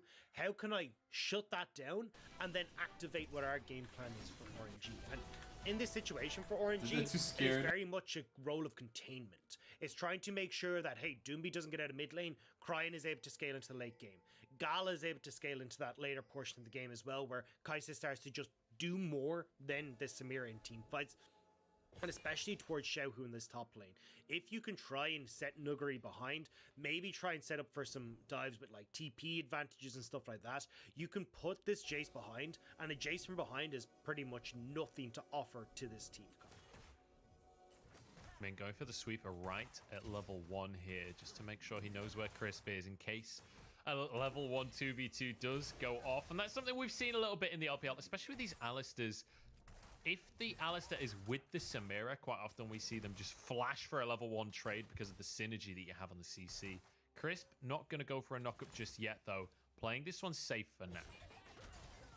I'm keeping my eyes, though, on the junglers, because both junglers are pathing down towards this bot side, which is why you can see it's so tense here in this bottom lane. They both want to try and get that push. Both hit the level 2 first, because that'll guarantee them help towards Scuttle for the jungle. All about the junglers in the early game, and we've got 2 farming junglers that are very, very good at making their way through the map quickly. One thing that can be said as well is Graves exceptionally good on the single target camp, so being able to start where the Gromp is and the Wolves is a much faster start for him than starting on the bottom side of the map. So you can see him already onto his chickens there, but similar story over for Beishwan, because he's the opposite side of the coin and he got to start the map with the chickens and the Krugs. It does mean, though, as both junglers corrugate down here, that you've got push in mid for Cryan, you've got push in bot coming through for RNG, so it's going to be very difficult for Beishwan to actually try and get any of the Scuttle Crabs on this bottom side. I wouldn't be surprised to see him just wrap back up towards his top side, nick a Scuttle Crab for himself, and then look for the reset. You kind of need to wait a little while as Liliet before you really can have a massive impact in these lanes. You don't really have the damage, you don't really have the CC to really have those big impacts, as Crisp goes a little bit too far. Big trade in this bottom side. Crisp taking a lot of damage, Ignite burnt as well. Gala trying to get some free hits in on the back of the fight. Beishwan hanging in the wings just in case some kind of dive came on through. Wei is here as well. And FBX already feeling the pressure. Ming wants to go for this one. Jumps in, gets the stun onto Crisp. The junglers are here, but Ming is the target. And Beishwan enters the LPL in style. The double kill. He's bouncing along through the lane. And he keeps his movement speed going. Gala flashes out. But that's the way to make your entrance into the FBX. And this is what we talked about for Beishwan, is that his mechanics are great, but he just needs someone to kind of guide him a little bit. You can see there, Crisp is like, hold your horses, lad. There is definitely going to be something coming down in towards this bottom side of the map. He stops the recall, turns the dive around, and now he's looking towards mid. Cryan won't be tagged, though. He's just going to help Doomby shove this one in so Doomby can get himself a reset off. But, you know, Beishwan was the giant question mark coming into this series. He's replacing the superstar rookie Bo. Beishwan's basically trying to say here, hey, I'm a superstar rookie too. I'm a streamer. I'm supposedly the best Echo in China, at least according to my chat viewers. And we'll see if he can live up to the hype around this player as he comes on in. He doesn't have the LDL accolades that Bo had, but so far so good for the new player. Yeah, and Beishwan is definitely a confident player. Like, I was talking to Risa, who sent me a lot of information, so shout out to her on Twitter, because she was filling me in on, like, this guy considers himself, like, the first person to bring Echo Jungle to China. Like, this guy has got, like, he's a confident dude. So you can tell now that, like, already picking up 2 kills, he's going to be in his comfort zone. This is where this guy is going to shine. So I'm delighted to already see that even though Tien and Bo haven't been able to step into the roster, you've got multiple fallbacks here for FPX. Doomby still never got his chance to reset earlier. Finally, we'll be able to head back to base, grab himself some more mana, finally get some items on the board. And once you start to get a couple of items in Sion, that's when it starts to get a little bit easier. The Sunfire certainly helping with clearing those waves, or not Sunfire, you know what I mean, the Barmy Cinder. were helping to clear the waves, and he just TP'd straight Fortunately, I back was into the mid spoiled lane. by the first And you can game, expect in the next couple of which minutes really to start to scares see me. Doomby getting out of that lane. Once he gets to that As long as the Said game's he over began by RNG this getting point, control of this. fight we go. Remember, And from that point, he was like, damn. see, Well, like, we'll watch the These dude. last game because I already knew that Yeah. that was spoiled. a mid laner to a top laner.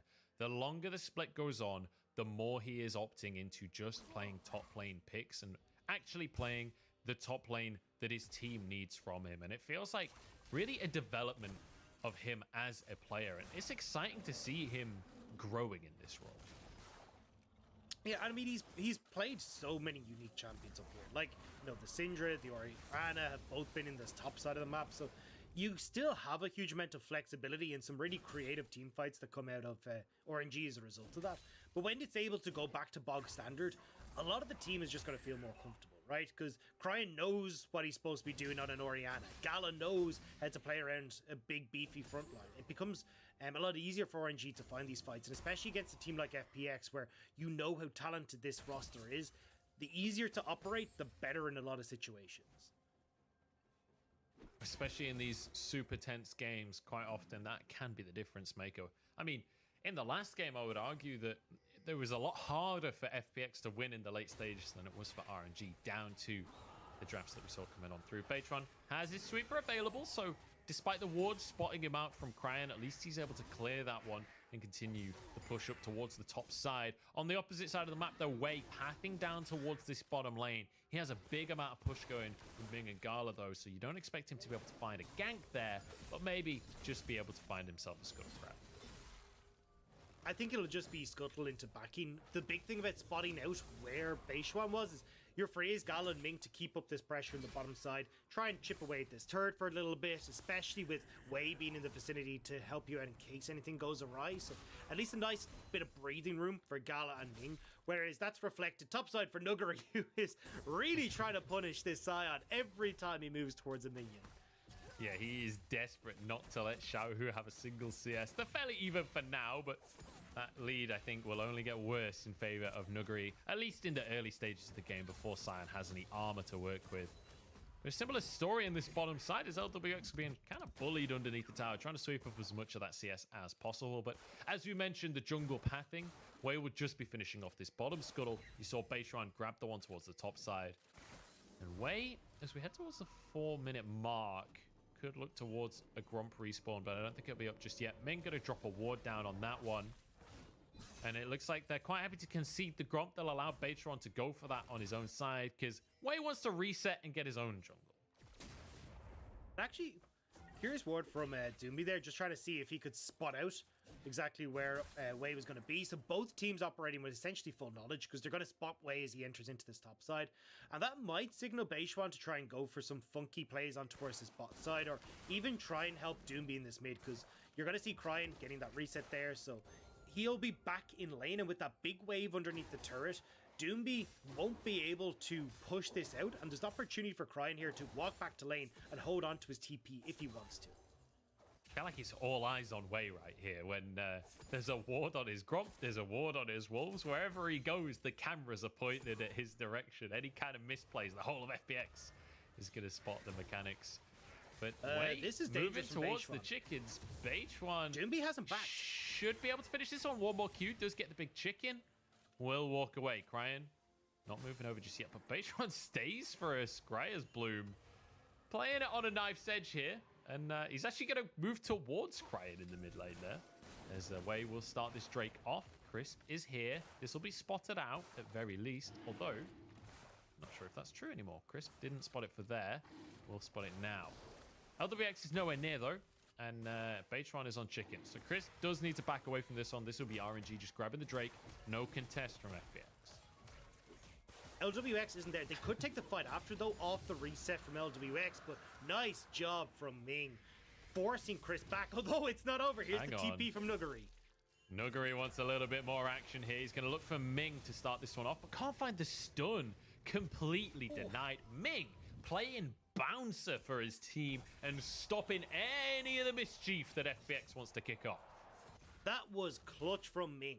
LWX had actually gone from the early reset, and Wei using that timing to sneak away the dragon. But if LWX had been able to get back with those that BAM Scepter, having the reset, and even Nuguri in the bottom lane, that would have been such a big boon for FPX. But Ming shuts that all down, and now Crisp. Oh, the 2v2 going in favor of Wei and Ming. It's not a 2v2 you often see, but Graves is back in the bot lane, I guess. The first blood going the way of RNG, and LWX has way overstayed. Has to flash away from Ming. I am very surprised at how kind of a mixed game Crisp, well, not even mixed, like how poor of a series Crisp has been having. Like, his Rel pick has been instrumental to FPX's wins. Getting out of the map, working with Bo, making sure they're able to get these, but he goes for the engage here. Or actually, looks like he's trying to save LWX, but gets caught underneath the tower, then ends up getting stunned. Nothing he can do here, and ends up falling down. And even in game number 1 as well, it was him getting caught that ended up giving so much control over towards RNG in the mid game as well. So really Crisp not having the best of days today. Yeah, rough series for him, and he was the one getting picked off a couple of times in that last one. Obviously, there's a part of that conversation where, as the support, you do have to be the one getting in dangerously to get some vision before these big you fights. Also have a Scion, though, that can help, you know? That's true. But a lot of the last game, Doinby did end up having to be on the other side of the map, clearing waves and things. So I feel like a lot of the vision responsibility at least fell in the hands of Crisp alone. But I don't want to be too much of an apologist anyway. That one... definitely the bot lane of FPX, who have been praised endlessly so far this split. Missed playing a couple of times in a row. And I think, to give Crisp his due, that one was certainly a little bit more on LWX, who got caught out underneath the tower. But either way, more kills going in favor of the Galen and Wei. Now they have control over this top side of the map as well, because Wei, already sitting on the Noon Quiver, is in pretty good shape. He just hops over the wall to start up this Rift Herald, and with the shove from Xiao, who the push from Cryin as well, there's not really much you can do here as FPX to contest. I mean, FPX don't even have vision of this just yet. Some pings going that way from FPX, though, as Baseron moving over. You see the bot lanes roaming up as well, and Dagda could have a bit of a scuffle on our hands, but the Herald will go down before this ever kicks off. It is finally warded. Baitron wants to steal. He's in there with the smite, but Wei grabs it. The fear onto one man, but Crisp forced out of the fight, and Baitron will go down. 2 kills now for RNG. Nuguri jumps into the fray. Shockwave to peel him away from Wei, but that is a huge amount of damage. Renekton loves these fights. Will finally go down, but LWX spinning around like a Beyblade and takes one for himself. The answer can't quite come through. Gala trying to get it, but the double from LWX. He makes up for his blunder in the laning phase, and FPX finds some kind of answer. It's a 3 for 2 with the Rift Herald going in favor of RNG, but still, FPX, they're committing so heavily to these early fights, but they're not really in the position to do so. RNG had already moved Galen Ming up. You already had Xiaohu and Cryin who were able to collapse first, and it means that it's like Beishuan going over the wall here. Nobody from FPX is nearby as Wei's able to take that smite, and by the time Beishuan dies, that's when the rest of FPX come up. So FPX, this could have been a great fight, but the fact that they took so long to actually get into position really came back to bite them. Nuguri ends up going down for his trouble, but then in goes LWX, just spinning around. A disc kill onto Ming at the end. I feel like there's a little bit of vengeance for LWX for what has been happening this game, because Ming has been the star player on RNG so far in game number 2. I think LWX finally getting a little bit of cathartic play coming through. Ming is looking for a dive as Wei moves down as well. There's a TP. Oh, it's bad news bears for Crisp and LWX. They're just going to try and clear the wave, but everybody is here. The Goon Squad is in, but that's a Magnet Storm and a stun through everyone. Shockwave comes through. LWX dashes out the other side. No way did they get away with this one. What? How have they pulled it off? It's unbelievable. They had every right to die in that play. RNG had set that up so well. They get the TP from Xiaohu from the top side, using the advantages that they had.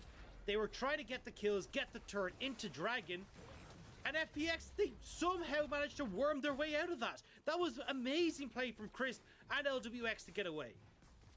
I actually cannot believe my eyes. Crisp jumps in, the Magnet Storm, the stun as well coming through. LWX can then just slide away through the minions. And at RNG, they do get the first tower. They also grab themselves a Drake off that one, but Nuguri should be able to answer the tower at least in this top side. And you saw Doomby grabbing a couple of plates mid as well. So once again, just like last game, every single play one team makes on the map, the other team will answer it elsewhere. Again, though, like, even though the goal is dead even, still these dragons are going the way of RNG. We saw what happened in the last game where RNG are able to use these so well to play around the map state later, but you see there, Chris, Magnet Storm into the big knockup, and it just means LWX is able to slip away through these minions, and this is obviously something that's still available. We're still on patch 11.3, so you can actually hop away Samira, but that's just showing the slipperiness of this comp, and the fact that Crisp got away as well is baffling to me. Unbelievable. So well played. They didn't even use a flash, by the way. They didn't even have to They didn't even have them to get out of that one. So really, really exceptional stuff. And you know, we said these guys have had an incredible split. Kind of disappointed in them in game number 1, and they come into game number 2, and they're like, all right, time to make some plays. LWX making the pop-up plays happen at the Rift Herald, despite the earlier blunder, and then that survival there is just something exceptional. Nuguri pushing now in this bottom side of the map. You can see Xiaohu here to answer, but Baitron and Doomby are on this half of the map as well at the same time. I don't think it should turn into anything. I'm actually looking at Nuguri's build. He's gone straight for the Stride Breaker. So he's looking to definitely use this in team fights as a pseudo gap closer, but to try and like lock down Wei, Cry, and Gala and bypass the issues of a front line to lock them up for Doomby and LWX. So it's going to be really interesting to see Nuguri try to find these interesting flank angles that allow him both access to that back line and then to operate with this Stride Breaker when it comes into those squares. So I do want to kind of recap for a second here, Dagda, and catch up to where we're at with these two compositions and what needs to happen next. Because once again, RNG have stacked the first 2 Drakes of the game for themselves. Game number 1, we saw them grab 3. Are they in a position to just keep on stacking Drakes here? Because it feels like FPX are the ones that, in the mid-game, should have the stronger composition. Yeah, I think they are. I mean, honestly, the fact they've stacked 2 is a big advantage for them, because as we saw in the last game, they're perfectly happy to forego Dragonfight 3, 4, 5, and then kind of look for the later portions. And RNG is a team that definitely likes to use the map pressure that like corrugating or at least collecting yourselves as FPX down towards Dragon can give. And you can see it at the moment right now where they were considering going for that dive on towards top side, but at least it gives them a lot of control over this top lane. And when you're looking at this Rift Herald that's about to spawn in the next couple of seconds, RNG would probably need to give this up, and as you said, like, not try to fight this mid-game spiking team from FPX. So FPX should have the advantage. Xiaohu smashes his face against a wall at 100 miles an hour. It's impressive that he managed to pull that off without a whelp of pain. That is a man that can take a hit. But ultimately, it's going to be Herald spawning as well in a few seconds' time. And FPX, you can see them grouping up towards the top side of the map. The Drake not for another minute and a half. So this should be an opportunity for FPX. Baitron just going to be resetting, though. Not looking to just start the Herald off immediately because LWX is nowhere near. Nuguri is quite happy to sit on the opposite side of the map. Has the teleport available. And if Xiaohu answers, should mean a man advantage for FPX. And that's why RNG aren't... Oh, he's caught. Is Nuguri out? And again, does he get away? He doesn't know the TP's happening. This will be stopped by Wei. Nuguri, we've seen him all in Wei a few times this series, and he's going to do it again, but the shockwave is there from Crying. Stride Breaker can't save you now. He wishes he had a Gore Drinker for their health, but a big play coming out from RNG to punish Nuguri once more. And FPX, what can they get off for this one? Certainly the Herald, maybe a tower in the mid lane. Yeah, and that's what RNG were trying to say, was like, look, we can't fight right now. You've got 1 items across the board. FPX are way too strong. Let's just go and make a play bot side, use the TP advantages that we have, and try and get some much needed gold back into our hands and get some pressure on the map as well. So at least RNG doing work rather than just, you know, giving up Rift Herald and going, well, I guess we won't fight, but actually turning it into something proactive. And I love that we're seeing so much more from Wei this game, because we talked about how in the early game, Baitron actually had a big advantage over Wei in game number 1 of the series. This time around, Hecarim, a much slower jungler than what you expect out of a Lilia. And Baserun's starting to fall behind a bit comparatively to Wei, who's been so proactive in getting these kills early on the game. Every play that RNG have made this game has revolved around Wei. I don't feel like RNG need to fight this dragon, though. I mean, they're going to, but I don't think you want to. Well, let's wait and see. Dragon down to 2k. Should just be smited out here. Drake goes down as Crisp is chased off. And Wei was looking for a 1v1 against the pony instead of trying to connect onto the Drake here. Which pony is the question? I've just realized there's 2 ponies on the side of FPX. Got a bit of a horse race going on through the jungle as Ming is trying to contest this one. They're all just going to jump on through. Crisp actually flashed on that one. But the tower will be defended here. Drake taken by FPX. It was tense, but no team fight comes down. And that's what I was going to say. I would have preferred to see RNG like threaten the dragon, but have like Gala and Cryan hold in mid lane, try and see if they can get down this mid lane turret. But they fully committed to River, which meant that they couldn't really threaten that mid lane turret. And although Crisp flashed past the gap, it was to make sure that FPX had full health bars and had the opportunity to contest in case anything went down at the dragon. Or sorry, at the mid lane turret. And you know what? I've just realized Baserun is in love with the fact that it's going to be Cloud Drakes this game. Not only does he want the ult CDR, but having Cloud Rift, having that movement speed in the jungle as Hecarim feels fantastic. It's like permanent ghost mode. I think that's where we see the difference between the 2 ponies. It's like Cloud Dragon for Hecarim. Hell yeah, I get to go quick. Cloud Dragon for Rel. I can still waddle. It's like, what do you do? To be fair, either way, though, the ult CDR, he's still happy with it. I know, but like the movement speed is a little bit lackluster, I'll say, on a Rel. But yeah, I definitely think that like even looking at the likes of Doomby, like for repositioning after using that ultimate, that would be great.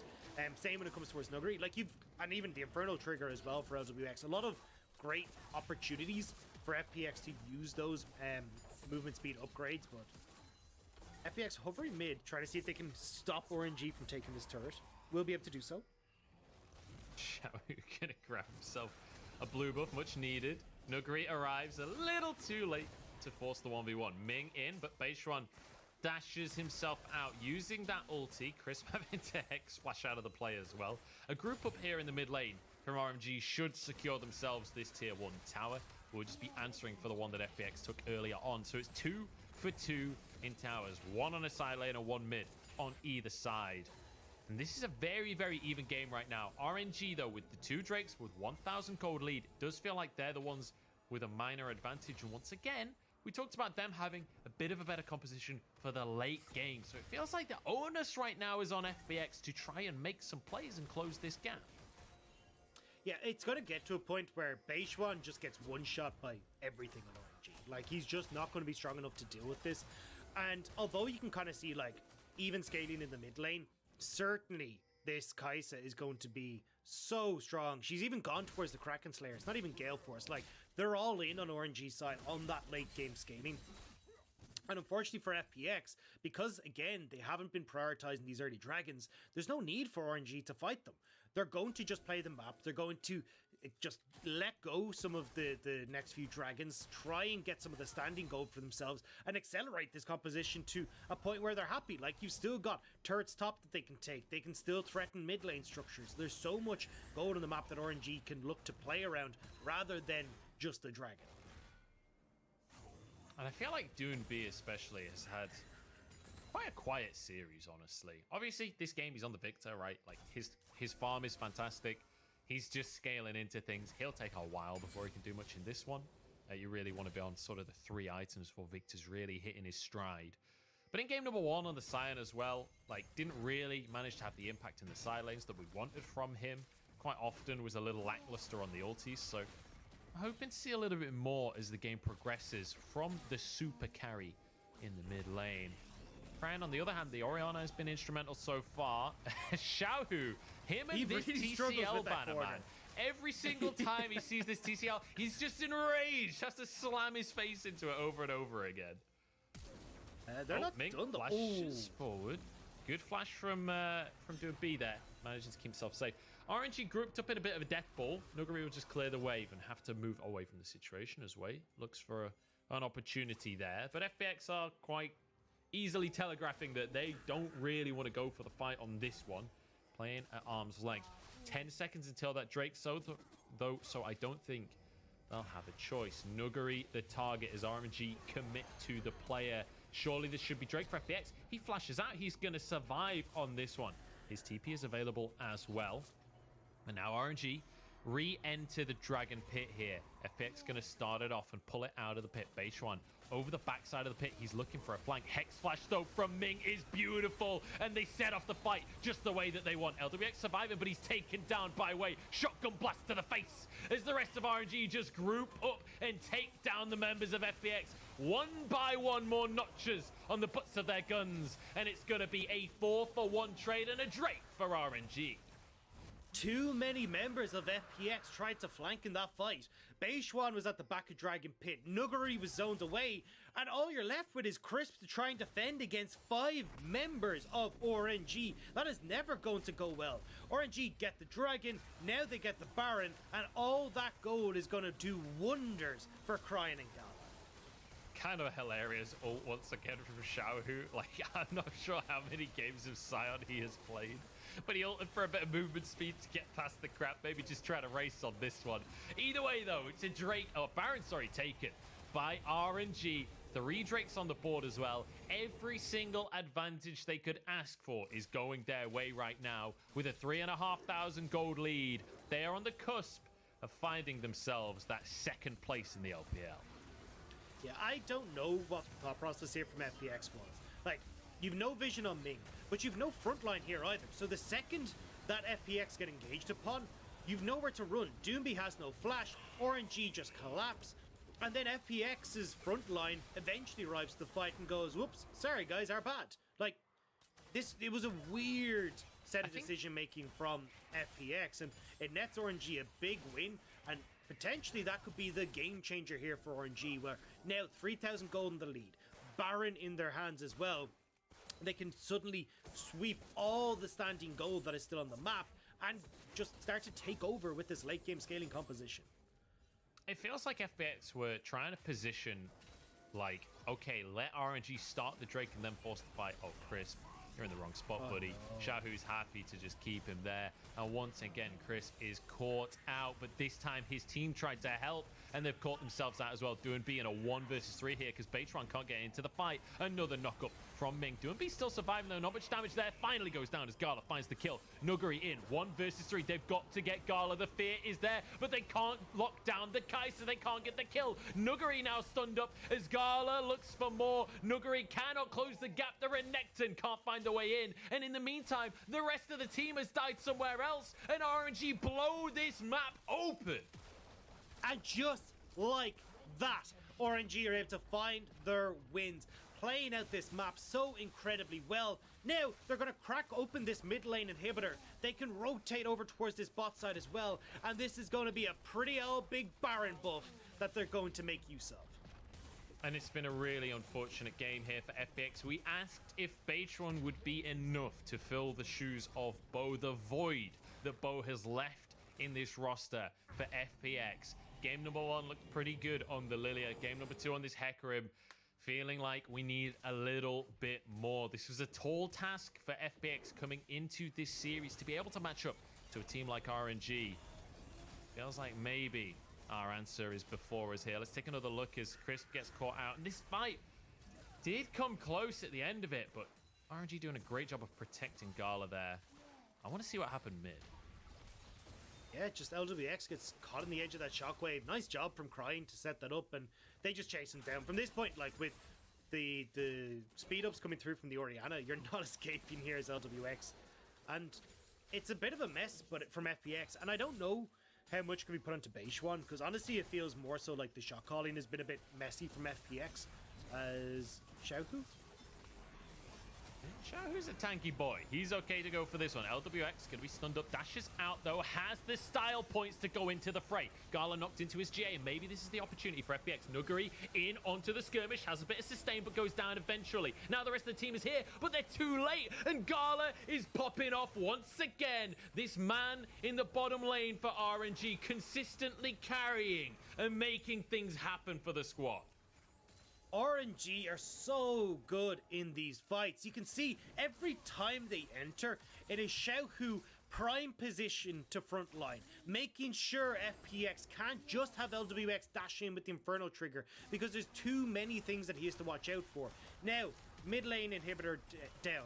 Top lane outer turret is down. Like, overall, you've got everything to play with here as RNG. A 10,000 gold lead that has been garnered in the last 4 to 5 minutes of play. And with the way that RNG are playing right now, they are looking down the barrel of a 2-0 win over FPX and guaranteed second place when we look over this fight once more. Great engage once again from Ming. LWX not having the damage to do much. The GA comes through from Gala, and the rest is history. Yeah, and Gala being able to step away from this fight, heal up, then come back in, finishes off LWX. Like, the GA down is going to be big. Same with the flash and the heal, but unless Crisp can find this miracle play, you're not going to be able to fight his FPX. All right, Beishuan, let's see it. The steal is not there. Soul goes the way of RNG, and with a pick onto Beishuan, with Ming finding more on Crisp as well.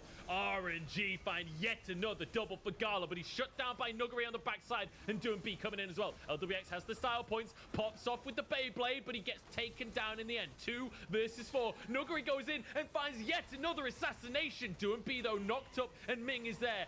Nuguri versus the world in this game, and it looks like the world is gonna win on this one. RNG get yet another fight, and they get themselves the soul. And they will secure themselves second place in the LPL. RNG have looked so damn good, although looks like they're not gonna be able to finish just yet. Maybe I'm fighting off my words here, but either way, this is insane from RNG. Their team fighting has been incredible. The way they've played the map here has been second to none. And FPX are struggling as a result. They tried to go and contest on towards the soul, but not finding any sort of flanks, not finding the opportunity to get onto Gal and Crying with Crisp, leaves them with nothing left. It's a rough one here for FPX. It's a difficult loss for them to take, but I want to celebrate here what RNG are doing. The cleanliness, I guess, of the gameplay that we're seeing from RNG. Silky everywhere they go, it's beautifully set up, it's beautiful team fight, and Gala again and again is looking amazing. Nuguri is trying his damnedest in these fights to shut them down, getting the kill on Crying and Gala in that last one, but it's still not enough. A Baron goes the way of RNG. They're 12,000 gold ahead. And now it's just a matter of walking at home. This is the victory lap for RNG on the back of what looks to be a 2-0. And you got to question the shot calling from FPX here. Like, early game, not putting focus again on towards these dragons, with a composition that just doesn't scale as well into the mid game, means that RNG have no real reason to fight. And even when RNG do, they're just finding the better positioning, they're finding the better opportunities to play the map, and now they're looking to end this game. Xiaohu pushing in mid lane, collapsing on towards top. Here we go, knockups across the board. Xiaohu, I take it back, he's a great Sion player. Gala with yet another double kill. LWX though answers with one, but the bouncy boys are here and they're bopping everyone around the fight. Nuguri desperately trying to get back onto his fountain, but Gala says no. More kills into his pocket as the base is in tatters. RNG cement themselves as the second team in the LPL. They are the second best. And in week 8, we get to see them go head to head against EDG to fight for the title. If you had told me this was going to be the world that we lived in at the start of start of spring, I would have laughed at you. Like, RNG have found an amazing way of playing out these games, with Xiaohu stepping into the role as this top laner, having Wei dictating and controlling these games from the early stages. And when you've got Crying and Gala stepping up massively alongside Ming providing the engages, this team looks so damn strong right now. And I'm so impressed by especially some of the older talent on this squad. When you think about players like Xiaohu and Ming that have been in the league for years, that have seen it all before.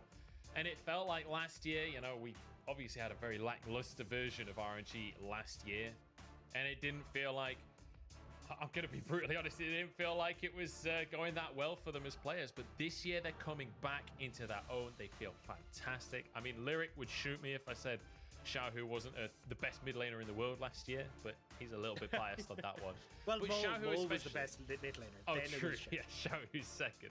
But Xiaohu especially, transitioning up to that top side, playing these tanks this series, playing these engagers, and looking fantastic on them. Ming as well on this Alistair today looked amazing. Ming and Gala had the better 2v2 in that bottom side. Against Crisp and LWX, the way that they've been playing this split, that is a statement and a half for the bot lane of RNG to make. And I think it says a lot about Ming and Gala because they don't get the limelight, right? There's so much attention that's from Way towards that top side, even from Crying towards that top side as well. And the whole storyline around RNG has been, hey, it's Xiaohu. Look how good Xiaohu is in the top side, playing all these weird picks and all this kind of. Yeah, and that's what RNG were trying to say was like, look, we can't fight right now. You've got one items across the top side though to stop the bleed that Xiaohu has against Nuguri. Is here, Nuguri has a bit of movement speed, has flash, but he's just going to all in onto Xiaohu instead, and then flashes out to safety. It's going to be an ignite used by Ming, but a flash from Nuguri, so I think that's a win for RNG if they don't bleed out on the bottom side. But this is the problem, they are bleeding. Actually, the flash comes through from LWX. Massively aggressive here, because Way is on this side of the map as well, and this could be a huge punish. Blade will stopping a bit of damage, but here we go. Gala grabbing himself a kill, and the rest of the team arrives for both sides. The TP from Nuguri is a little bit late. Gala could be in trouble if Nuguri goes a bit more aggressive.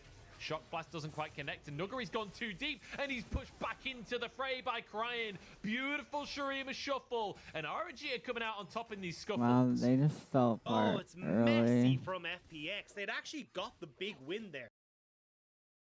That's FPX trying to me feeling nostalgic. Yeah, really a mid laner to a top lane. The longer the split goes on, the more he is opting into just playing top lane. I don't care about the LCS. With a top-rated app that lets you deposit checks and transfer money anytime. What are you telling me about that for? I watched the second game. So I wasn't paying attention. I didn't think they would. Surface in Tamokia. Still, they were able to secure Lucian ladder slowly but surely. With that Nautilus play, he was able to even out or tie up with a lot of different players on that POG standings in the LCK. Once again, G-Sun, for the awesome translation there of the analyst's desk. And guys, we are just about ready to hop into game number 3. We'll have to go through the pick ban and see what changes. Perhaps a Lilia ban? Do they take away the Nautilus? Both Lunner and Keria just had kind of the games of their lives in that last one. I mean, they really did. I mean, the POG vote was split right down the middle. Ended up being Keria taking it at the end of the day, but I think there's a lot of discussion even in the T1 house right now about what Warner would play if it is banned away or taken away by Damwon and Kia, but they will have blue side pick. They will have the first pick in this third game here, so something to keep in mind. Canyon has not played a single game of Lilia this season. It's not in his wheelhouse. Not a champion he likes to play. If he's going to play, you know, the AP jungle likes to play Nidalee, likes to play the Talia instead. Obviously the latter very significantly nerfed, not as meta anymore, but Damwon Kia, they still had a pretty good game too. Like, it was not, they didn't just roll over and die. They had some really nice team fights. There was some really good synergy around the Ezreal. There's some counter engages, the Scion pick with the Kayn. Strong combo once again.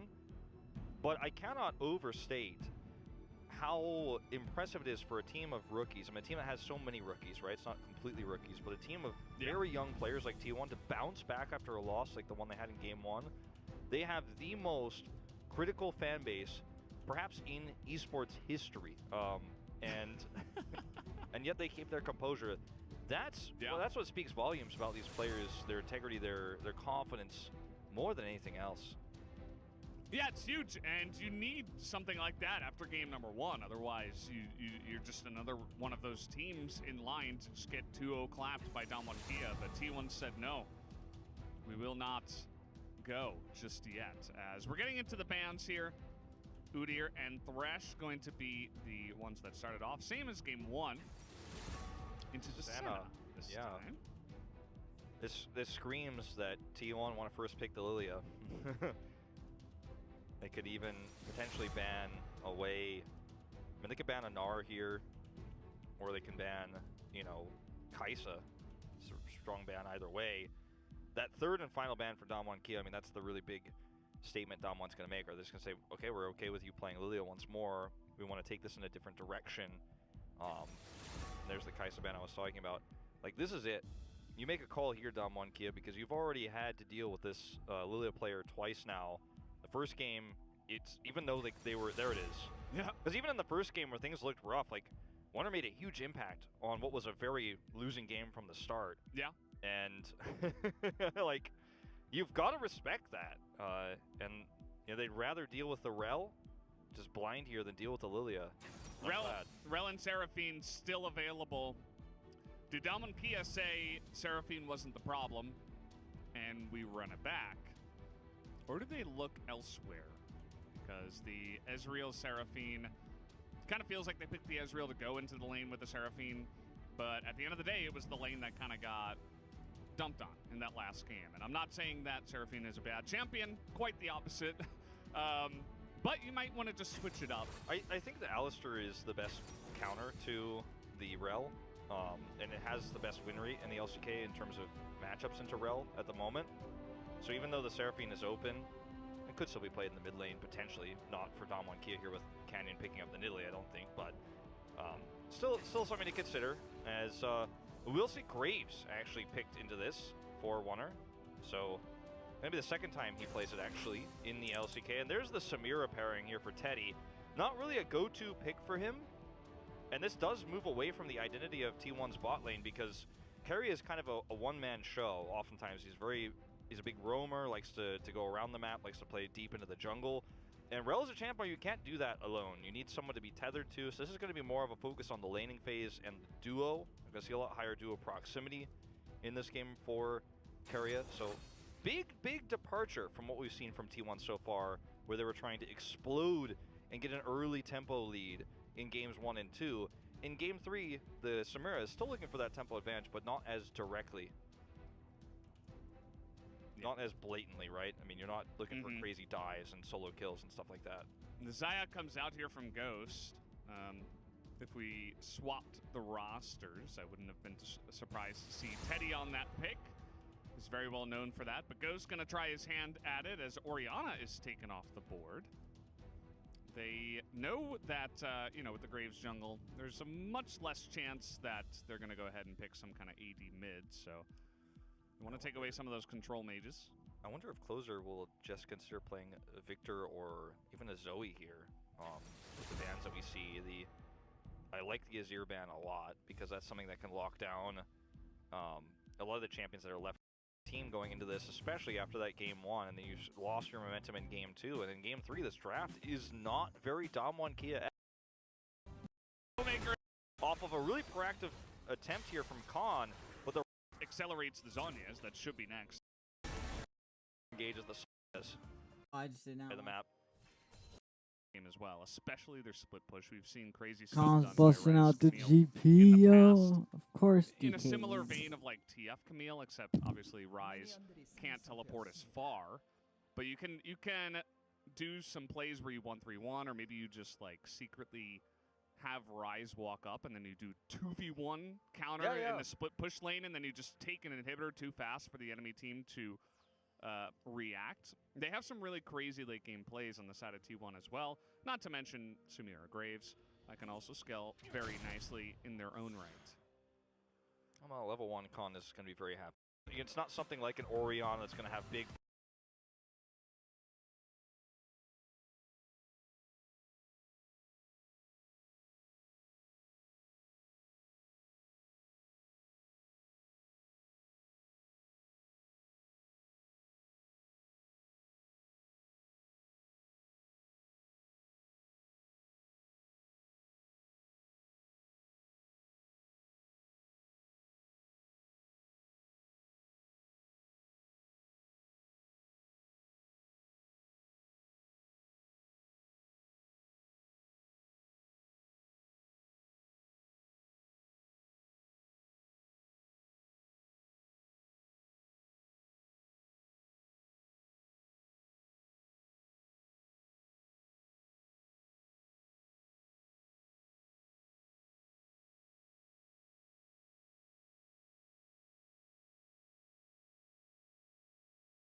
burst damage, or something like a Syndra, Azir. So I think that's the reason why they go for it, but very risky, Valdez.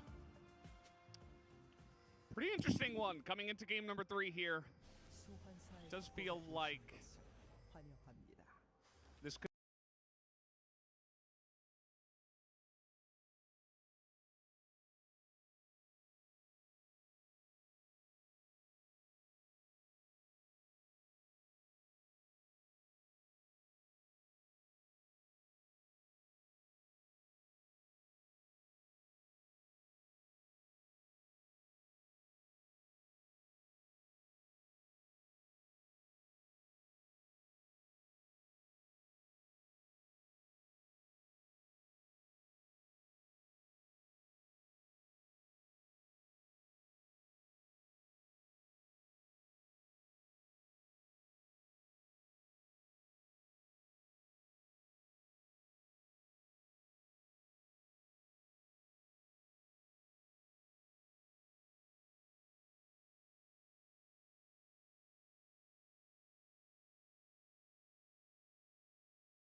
could be a close one here in this third and final game.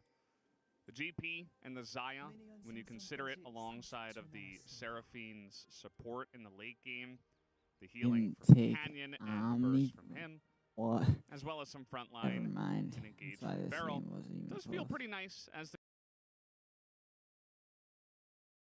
Wanted to know that. That's disappointing.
Good morning, Mother.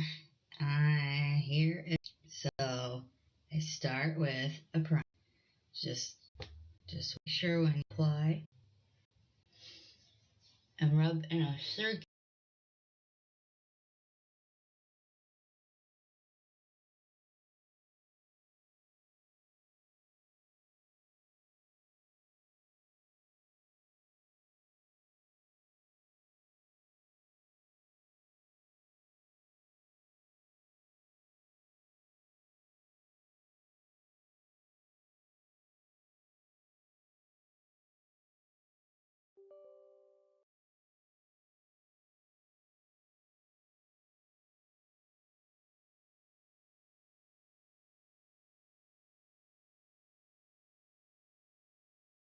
Kind of want to play Night Elf.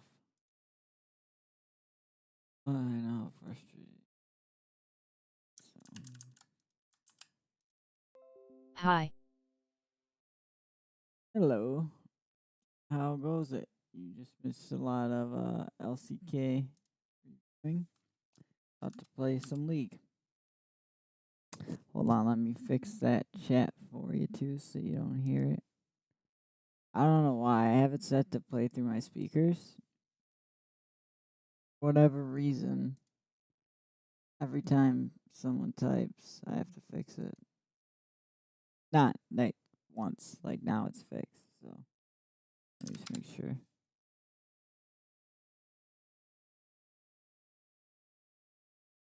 Yep. Sick. So now it'll play through my speakers. Good.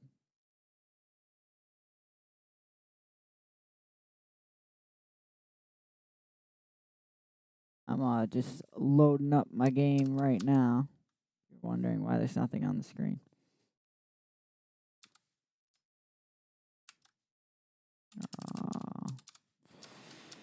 That's password.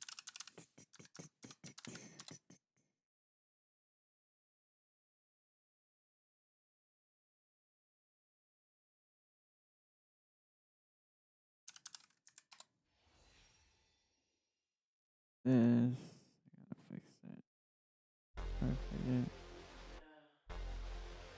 No, you're gonna flag me.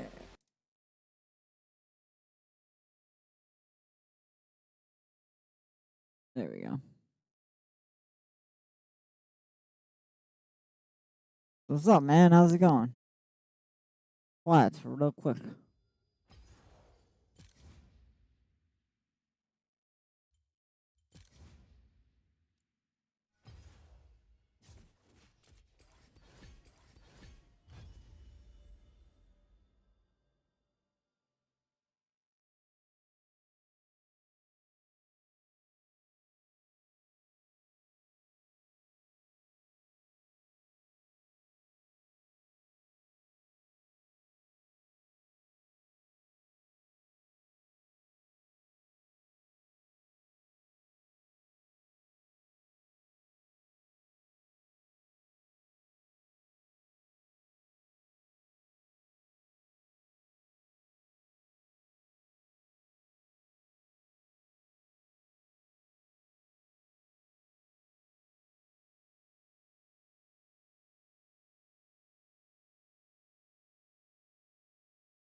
Oh, but oh well.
I wasn't ranked. Oops.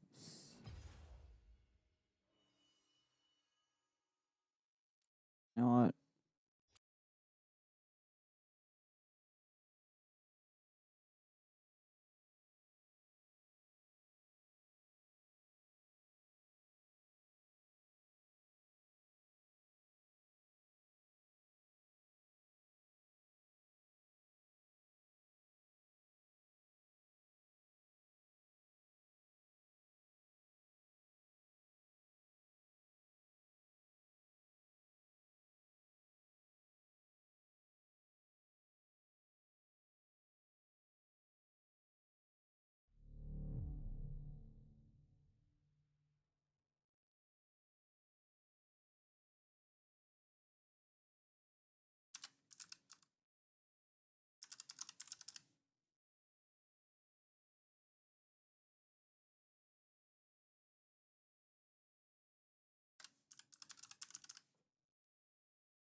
All right.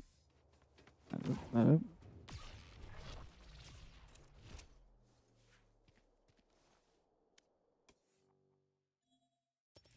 I did not want that, but I just have too many. Like, look, Sovereign Sword, like, Favorite Knife, which I really like. Like, really, honestly, the only two I use anymore are this one. Favorite Knife, so.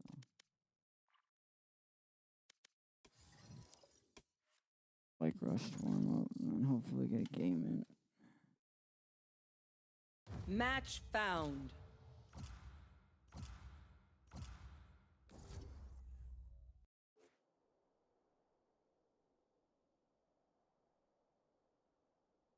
Just take a seat. I got this.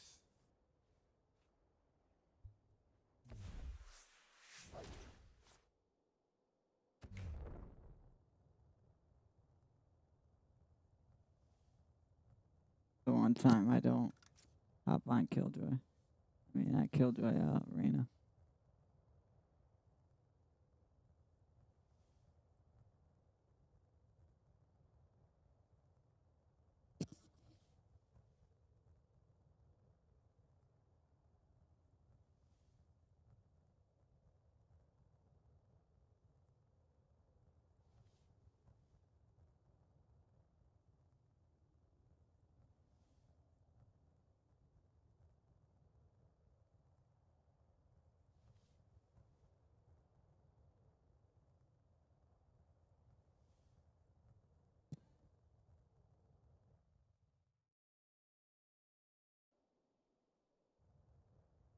Come on, I hate when they dodge, dude. It's a spike rush. Who cares if you don't get your main practice something else?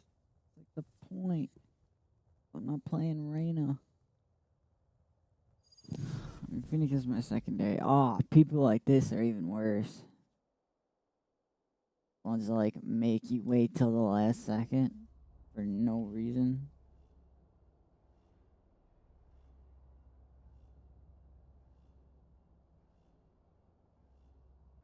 Spike rush. They have silver over there too? Can someone, steal his eye? What? I want to see what's recorded.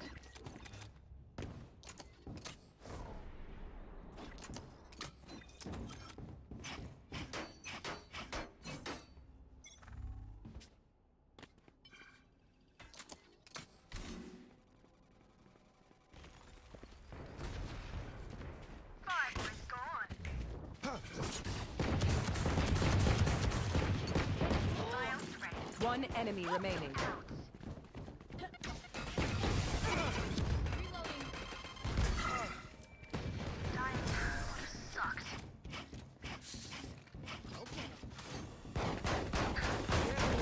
And that's how we do it.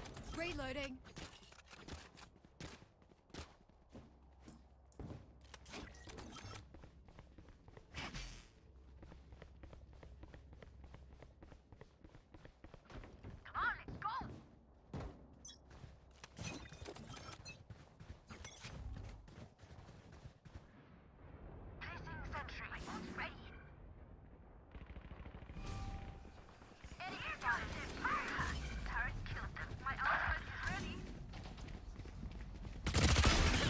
Embarrassing.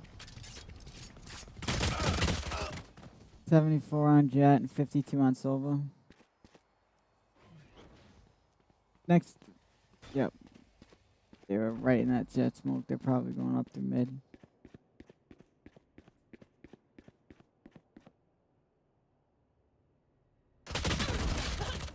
Last player standing.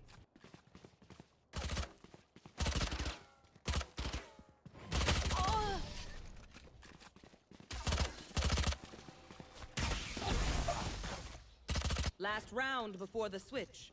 Raise. I should have Love took beating the for the fucking tunes. Yeah, I know Vandal, you huh? got the good stuff.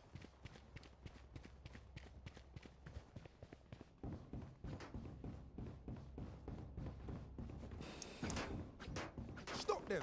This is our turf. Turret out. Going up.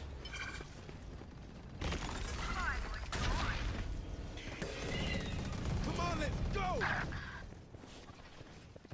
Enough. My ult's ready.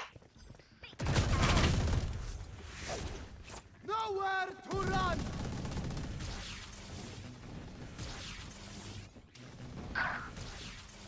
I've got your trail. One enemy remaining.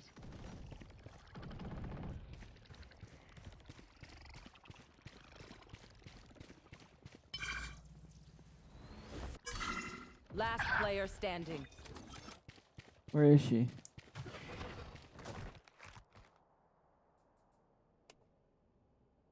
Thirty seconds left.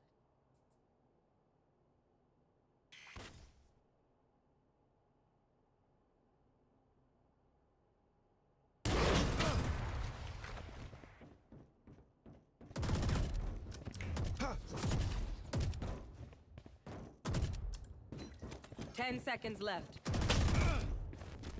Careful. Clutch. Fucking A.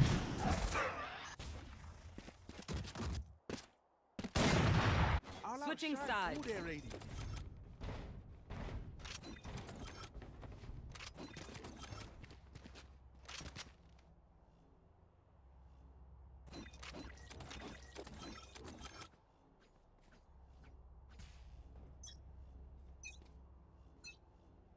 Turret out.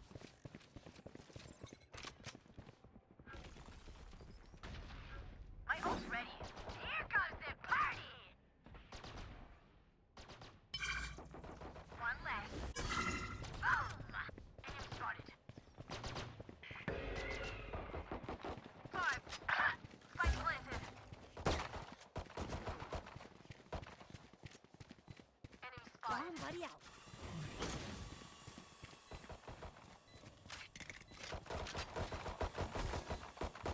One enemy remaining.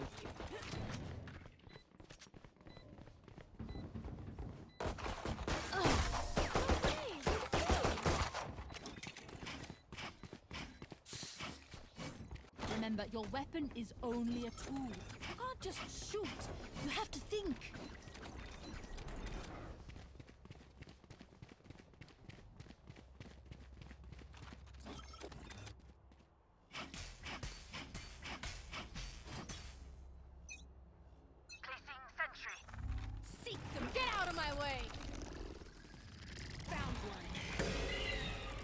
Joke's over!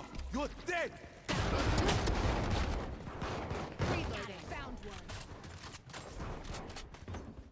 Careful, Phoenix is coming from probably the other way. Got one. My ult's ready.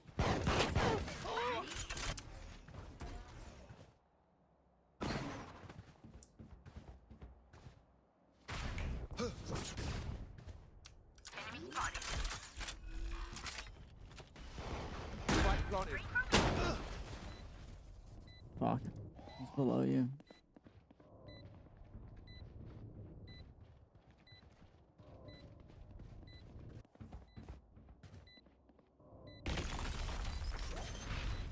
Diffusing. Or faking. One He's faking enemy because Jet's remaining. above you. Enemy spotted. Talk about collateral damage. Nice. Match point. One more win. I'm gonna get out for drinks, lads. Looking at this. What's my life? Let's make you dance. Placing sentry. Alarm out. Enemy spotted. Going up.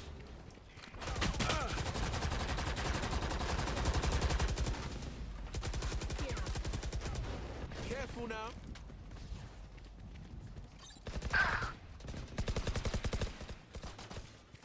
Here.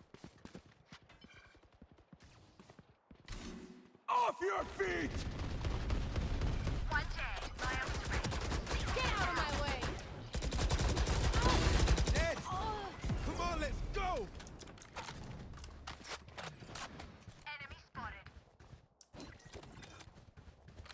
Joke's over! You're dead! Sleep time. One enemy remaining.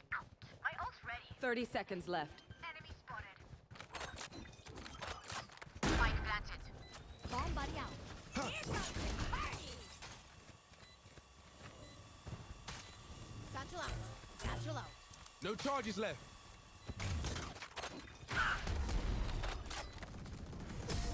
See? Not that good. Attackers win.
I guess that kind of makes sense.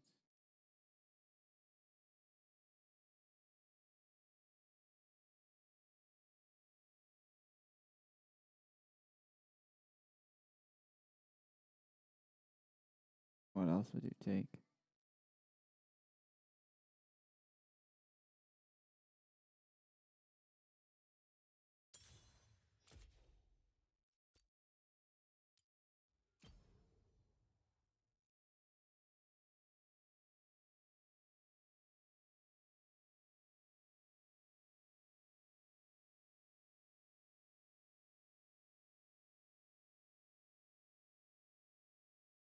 A good one.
Oh my god, why does this keep happening to me?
stream because I do gotta